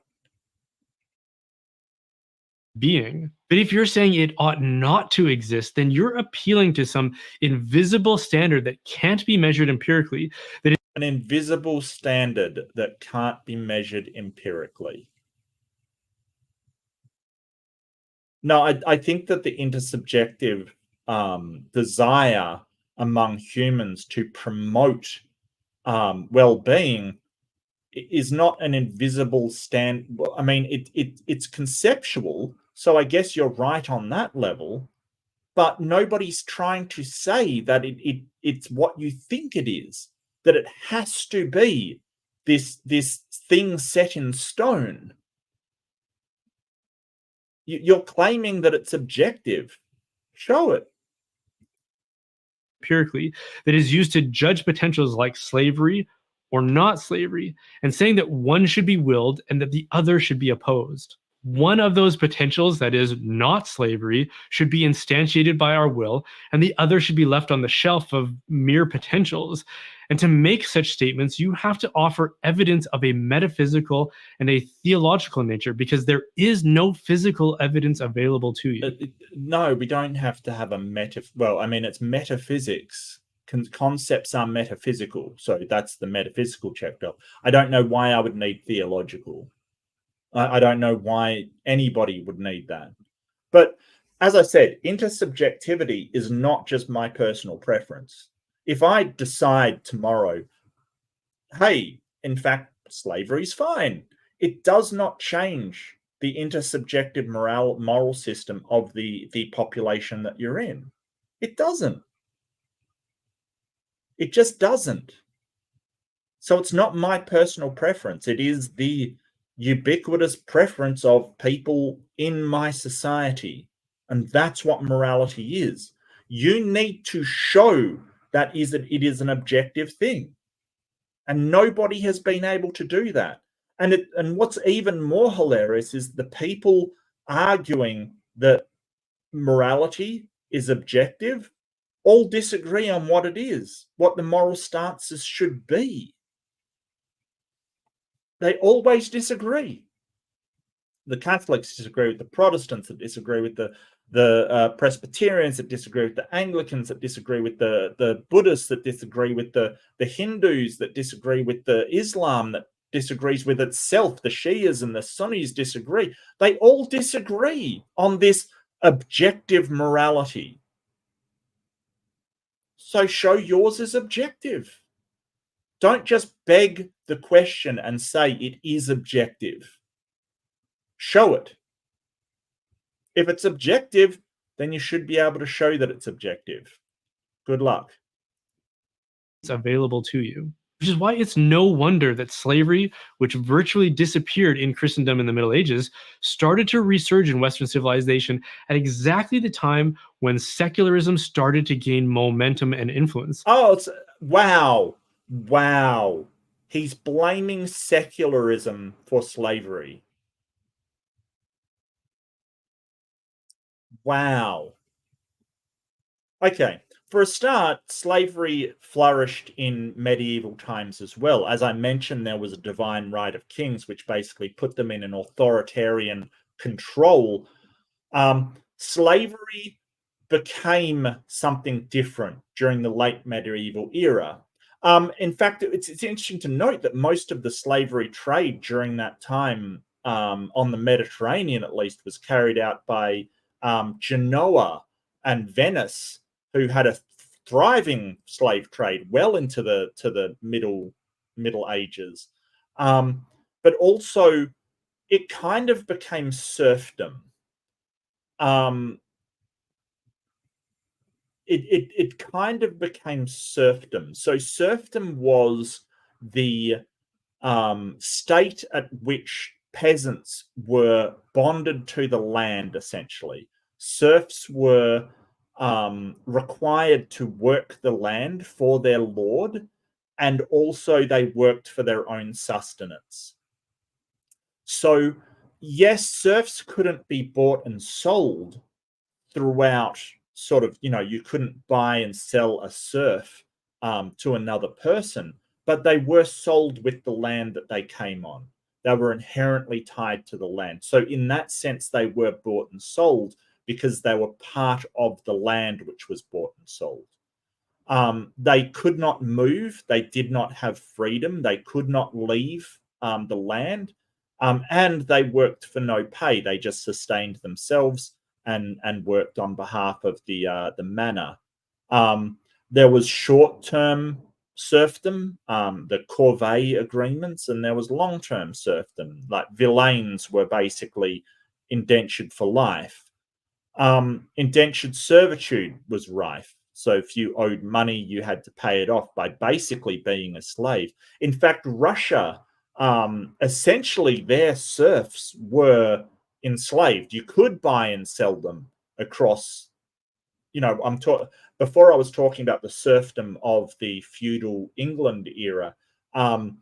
Serfdom in Russia was basically slavery. You could buy and sell people. They had no right to freedom. They had no right to their bodies. You could treat them however they want. And they were very religious and Christian. In fact, Russian Orthodoxy was the overwhelmingly predominant religion there. So no, it did not die out. It just became a more sophisticated version of slavery, which was serfdom. the Commission on Human Rights acknowledges that serfdom is a form of slavery. Like, it is just slavery with extra steps and maybe a few rights here and there. And this is where we return to slavery is nuanced. Muslims were still practicing slavery for a very long time. In fact, slavery during the late medieval era, it had become, especially out of Italy, Genoa and the merchant states of Genoa and Venice, the part of their rules were that you couldn't, it was fine to do slavery, you just couldn't sell a Christian to a non-Christian. Like, so they were basically saying you could only sell a Christian to another Christian. So the statement that slavery died out until secularism is so patently false to be ridiculous. And, you know, the people doing the transatlantic slave trade as late as the, you know, 1800s,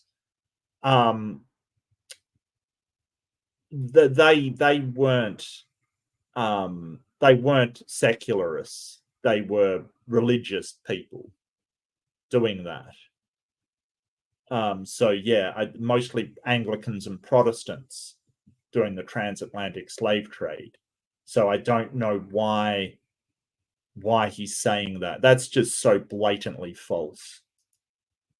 And influence that is the modern era. The slave trade that we tend to think of and universally condemn really only got going during the scientific, secular, and Enlightenment era. The Enlightenment started the slave trade. Wow. Wow. The slave trade had been going since what, the 1700s? The Enlightenment only got started in like late 1700s, 1800s. That's amazing that something that preceded the Enlightenment was started by the thing that came after it. What are you talking about? In fact, the Enlightenment, you had a lot of thinkers that subscribed to natural law, that the freedom of man or humans in general was preserved by natural law. It was the natural state of people to be free. Now, we don't subscribe a lot to natural law. I think there's problems with natural law and sort of the fallacy of naturalism kind of thing. Like, saying that natural things are good is a bit of a problem, morally speaking. But the whole point is that, for instance, Voltaire said that freedom is, like, slavery is wrong by anybody's definition because it violates a human's natural state. So the idea that Enlightenment thinkers were very critical of the slave trade, a lot of them advocated against it, that is another blatant lie. The Enlightenment was not responsible for the slave trade. In fact, it was vehemently opposed to it. And don't forget, the Enlightenment didn't just start up and just overwhelm the world instantly. It had to get started, and it had time to grow. So the transatlantic slave trade predated the Enlightenment becoming widespread. So that's amazing that it somehow retroactively caused the slave trade, which is just, that is a blatant lie. Beheaded, I had a few meetings to play catch up. Mark, how do you best describe the difference, if any, in morals and ethics? Okay, so morals are basically over a population. It's basically how the population views what ought to or ought not to happen. So the code of conduct that all rational people would agree to in a population, or the code of conduct which should be implemented that all rational people should agree to in a population, right? If you're talking about normatively. So it covers sort of a group, and that's morality. Ethics are how my actions implement that morality or adhere to that morality. So if I behave in an ethical way, it means that I am behaving in a way that adheres to a goal. For instance, business ethics are sort of, if your company's goal is to be a responsible company, your ethical choices are those choices which further that goal. They're kind of very, very similar, but ethics is just more how your behaviors either adhere or don't adhere to that standard that has, or that goal that has been placed. Whereas morality is never just, well, I have a morality. Well, morality is kind of over a population. But I have an ethical system, that's enough. That's basically the difference between them. If you just to keep it really simple, if you just think population versus individual, that's the easiest way to sort of, or rather, population versus individual action, essentially.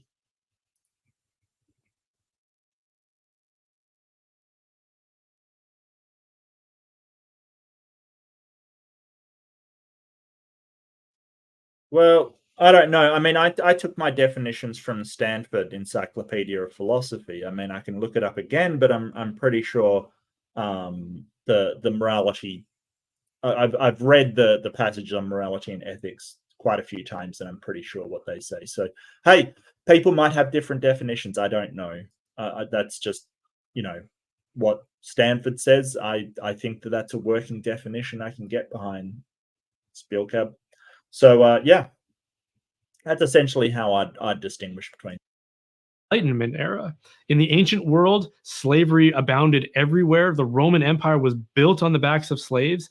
And then in the Middle Ages, it went into severe decline. No, it didn't. It just got called serfdom, and it just changed slightly. And there were other areas that were still taking slaves. They were religious as well. It had nothing to do, like I said, the center of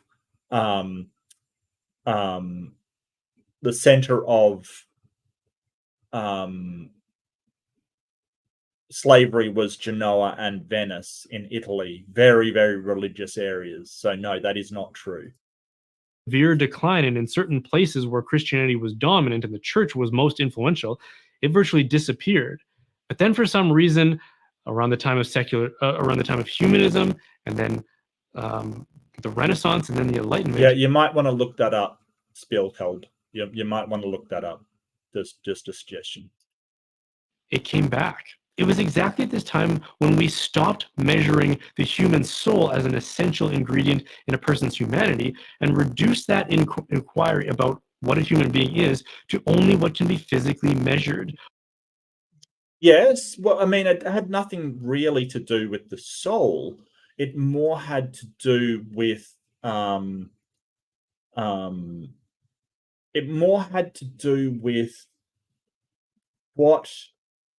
how we can determine what is true, how we can evaluate what is true. It more had to do with how we evaluate the natural world. Don't forget that most Enlightenment philosophers weren't atheists. They're actually deists. And, oh God, really? All right, I'll be right back. Better not be lying to me.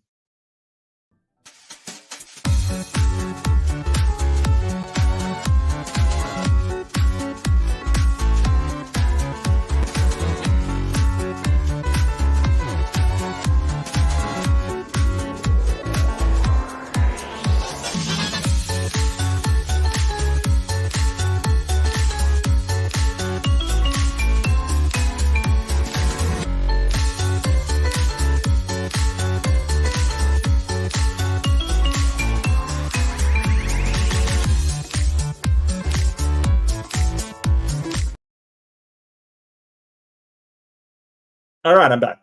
Yeah, sorry about that, folks. I don't know what's happening. I'm going to send something to StreamYard and sort of tell them, hey, your thing sucks. I will get it back up, but I seem to have to close the entirety of Chrome to get it working, which is very, very terrible.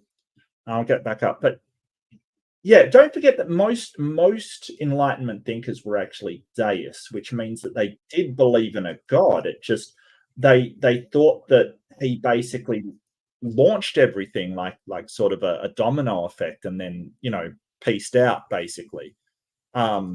So it wasn't that they thought that everything was physical. It's just they wanted to see how God implemented everything, which is an important distinction.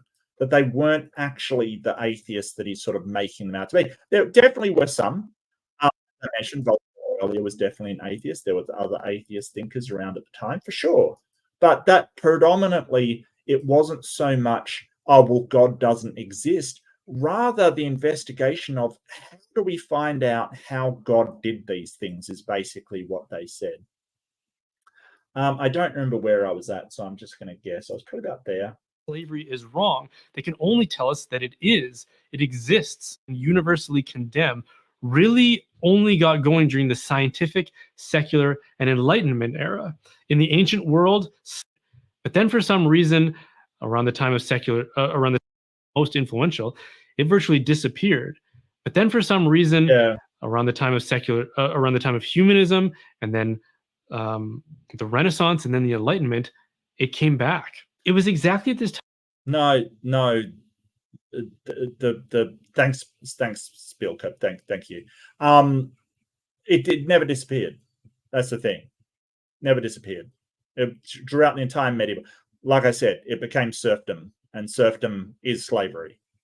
It is, especially in Russia, as I mentioned. It definitely was slavery, and Russia was a very Catholic country. Russian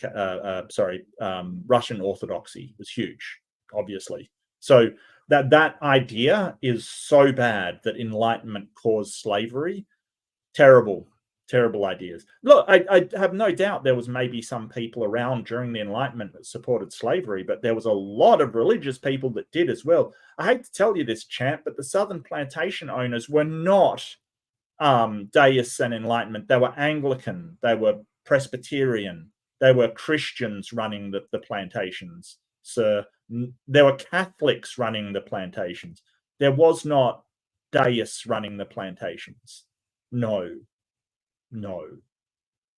And that's not to say that deists didn't have slaves. Of course they did.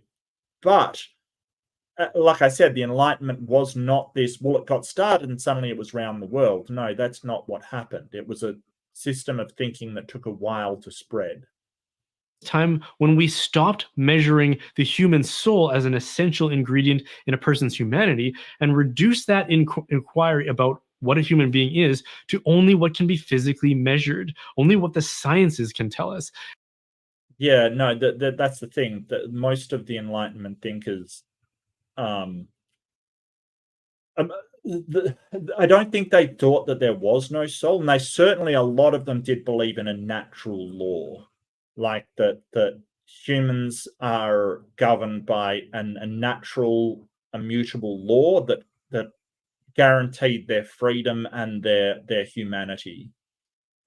This is such a wanton lie about the Enlightenment. The Enlightenment actually contributed to the abolition movement. It didn't sort of say, hey, slavery is fine. That's very rarely would you find an Enlightenment person that would say that. And when they did that, they found that human beings are far from being equal. Some are bigger, some are stronger. No, equality was big among the Enlightenment people. Don't forget that the founding fathers were influenced by the Enlightenment. They were deists. We hold these truths to be self-evident. All men are created equal. There's a reason why they used created, is because they're deists. They weren't atheists, but they were still Enlightenment thinkers. stronger, some are smarter, some are more beautiful, some are more agreeable, and more capable than others. Combine this with theories about natural selection and survival of the fittest, and you have the perfect recipe to say some people should dominate others and some people should be utterly subservient to others.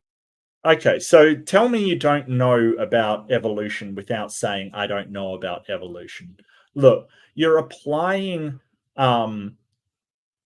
individual fitness, and I use fitness in the evolutionary sense, fitness, like some have advantages over other, to a social animal, which is a mistake, right? There's reasons why social creatures don't do that.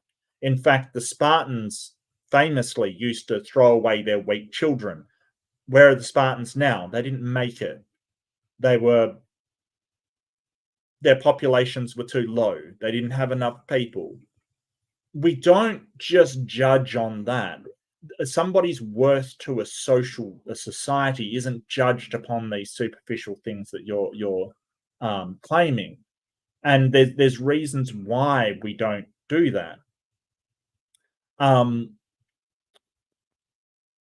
Yeah, this evolution was way after the Enlightenment as well. I mean, late Enlightenment, but sure. It's just okay. Why are the Spartans gone? All right, maybe I don't know. I should know this.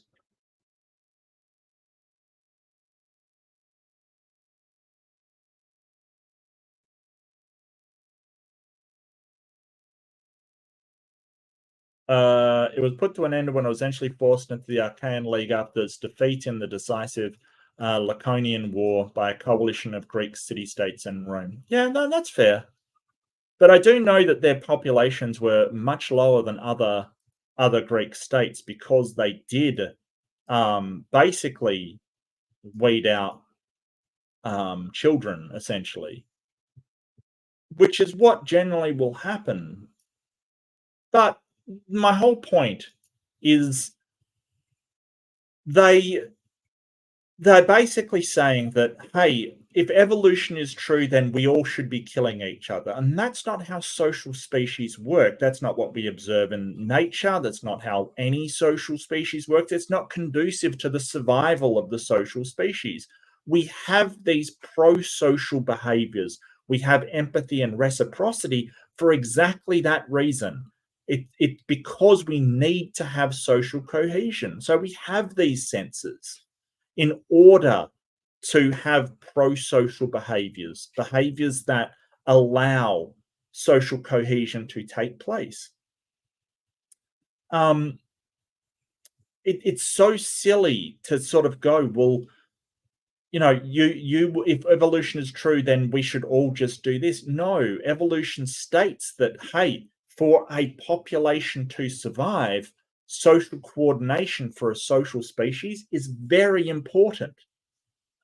It's people that sort of say, hey, you know, we should just all kill each other if evolution is true. They don't understand evolution. There is no quicker way to you know, for someone to tell you they don't understand evolution than saying something like what this guy is saying. It is only when we account for the human soul, a thing more precious than the entire known universe, that we can then say that all men are equal, for they all carry the dignity of the divine image imprinted on that soul. And this is why it is an injustice to place a thing greater than the whole universe in service of cultivating the small contingent goods of that universe. Yeah, but tons of Christian people didn't they? Pretty sure that, like, this is the thing, all of those slave owners, they were Christian. They didn't believe that these people deserve, you know, it's such a propaganda piece. Like, he's just so rewriting history so that the Christians never enslaved anybody, and it was the atheists and Enlightenment thinkers that were all for slavery. That is 100% not true. That is so false. For another person.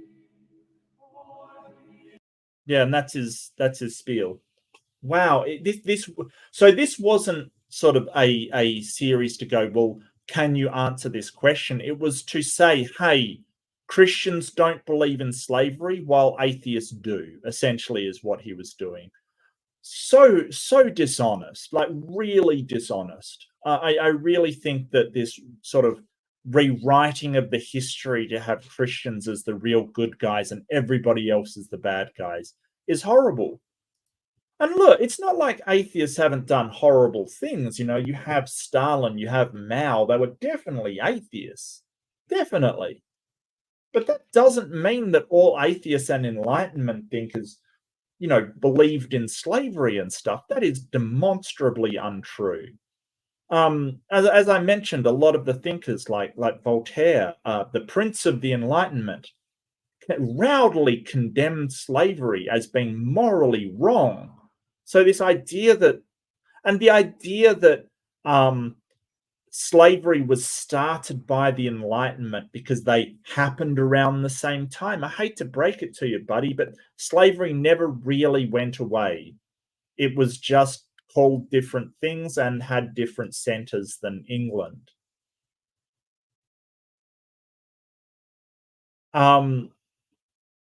Yeah, I really think that this is just a propaganda piece to say, hey, science and Enlightenment thinkers and people that believe in the Enlightenment. Look, the Enlightenment had its own issues, right? So originally it decried the divine right of kings, and it led to a lot of bloodshed in France, for instance, under the French Revolution.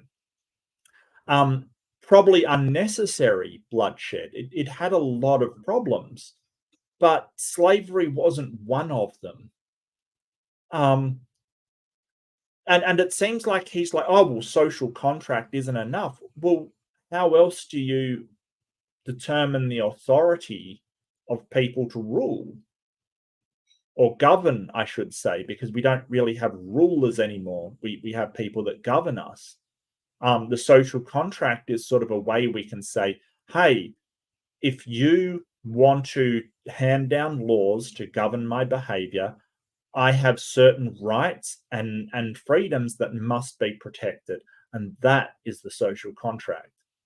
We did away with divine right of kings for them to have the right to lay down the law because their bloodlines were blessed by a deity. I don't want that back. But in some way, we have to have a mechanism for governing human behavior, because left by itself, it runs amok. I mean, it's running amok now in the US. Like the stuff that they're doing is horrendous. The Trump wanting to be king is just horrendous. Yeah, this was an abject fail at philosophy. Sort of this, well, your definition is a circular argument is just ridiculous. Definitions aren't arguments. They're just usages of words.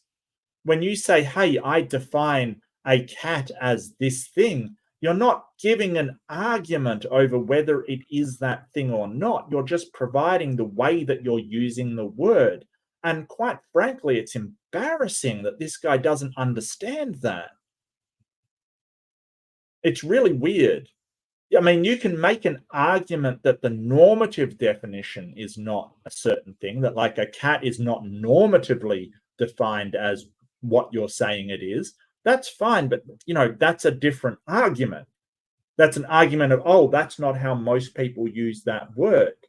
They'd probably go, well, that's ad populum. That's what more normative means. It means the way, like, he just doesn't understand philosophy in like at all.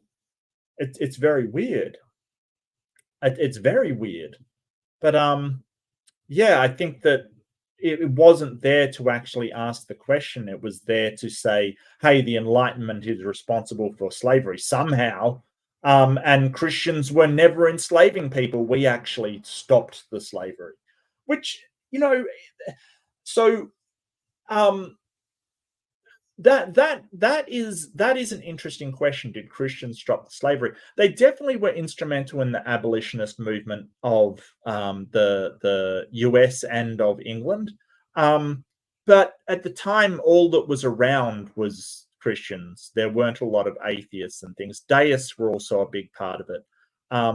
But that doesn't mean that, if Christians supported it, they weren't against it as well, because there was Christians trying to stop abolition as well, very vehemently.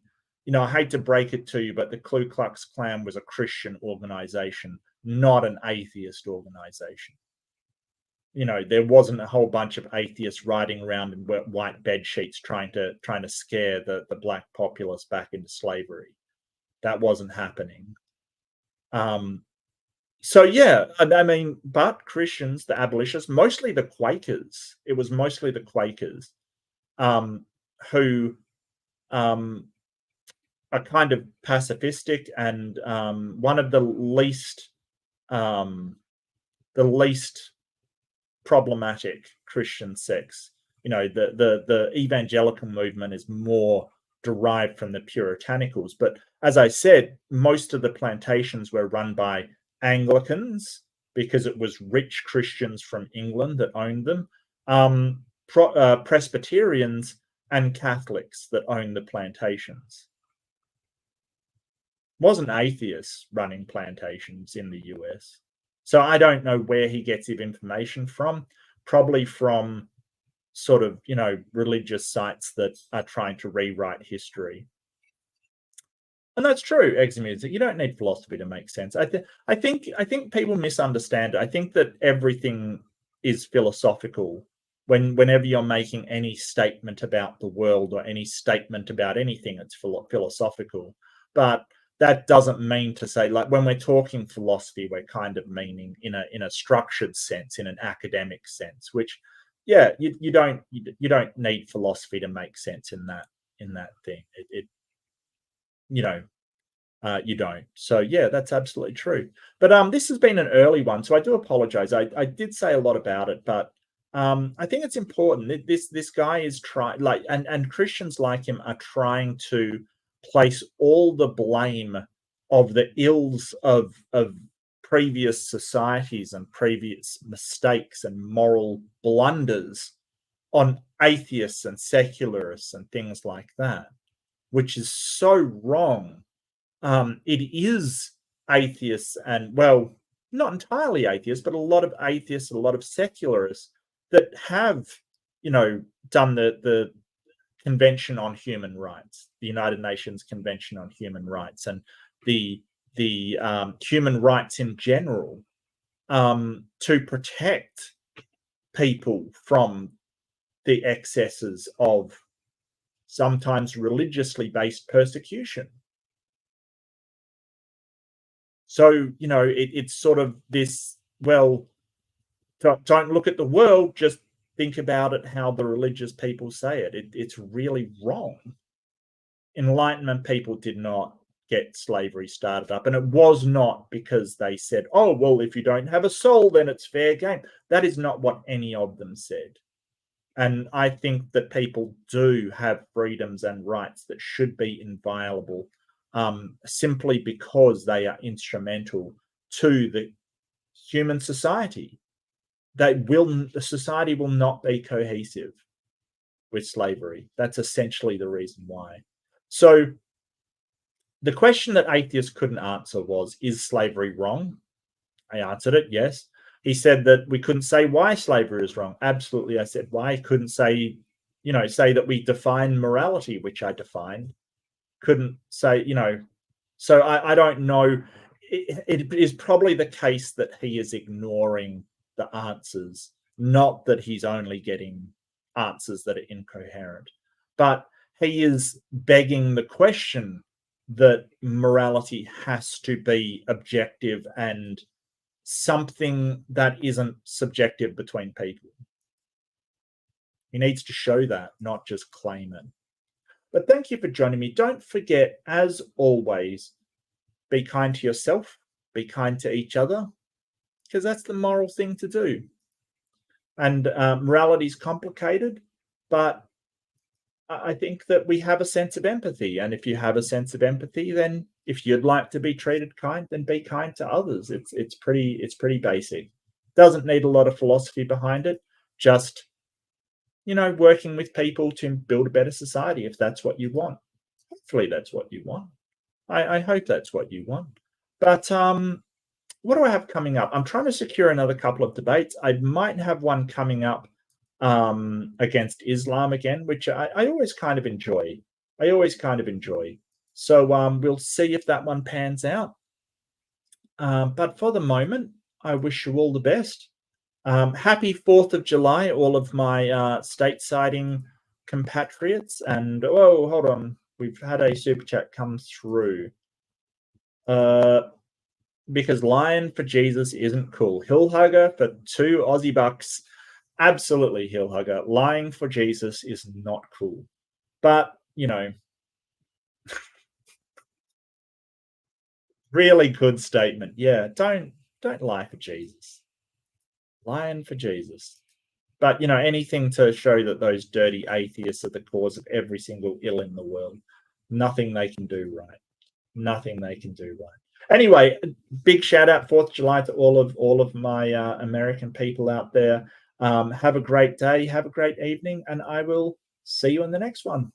Bye-bye.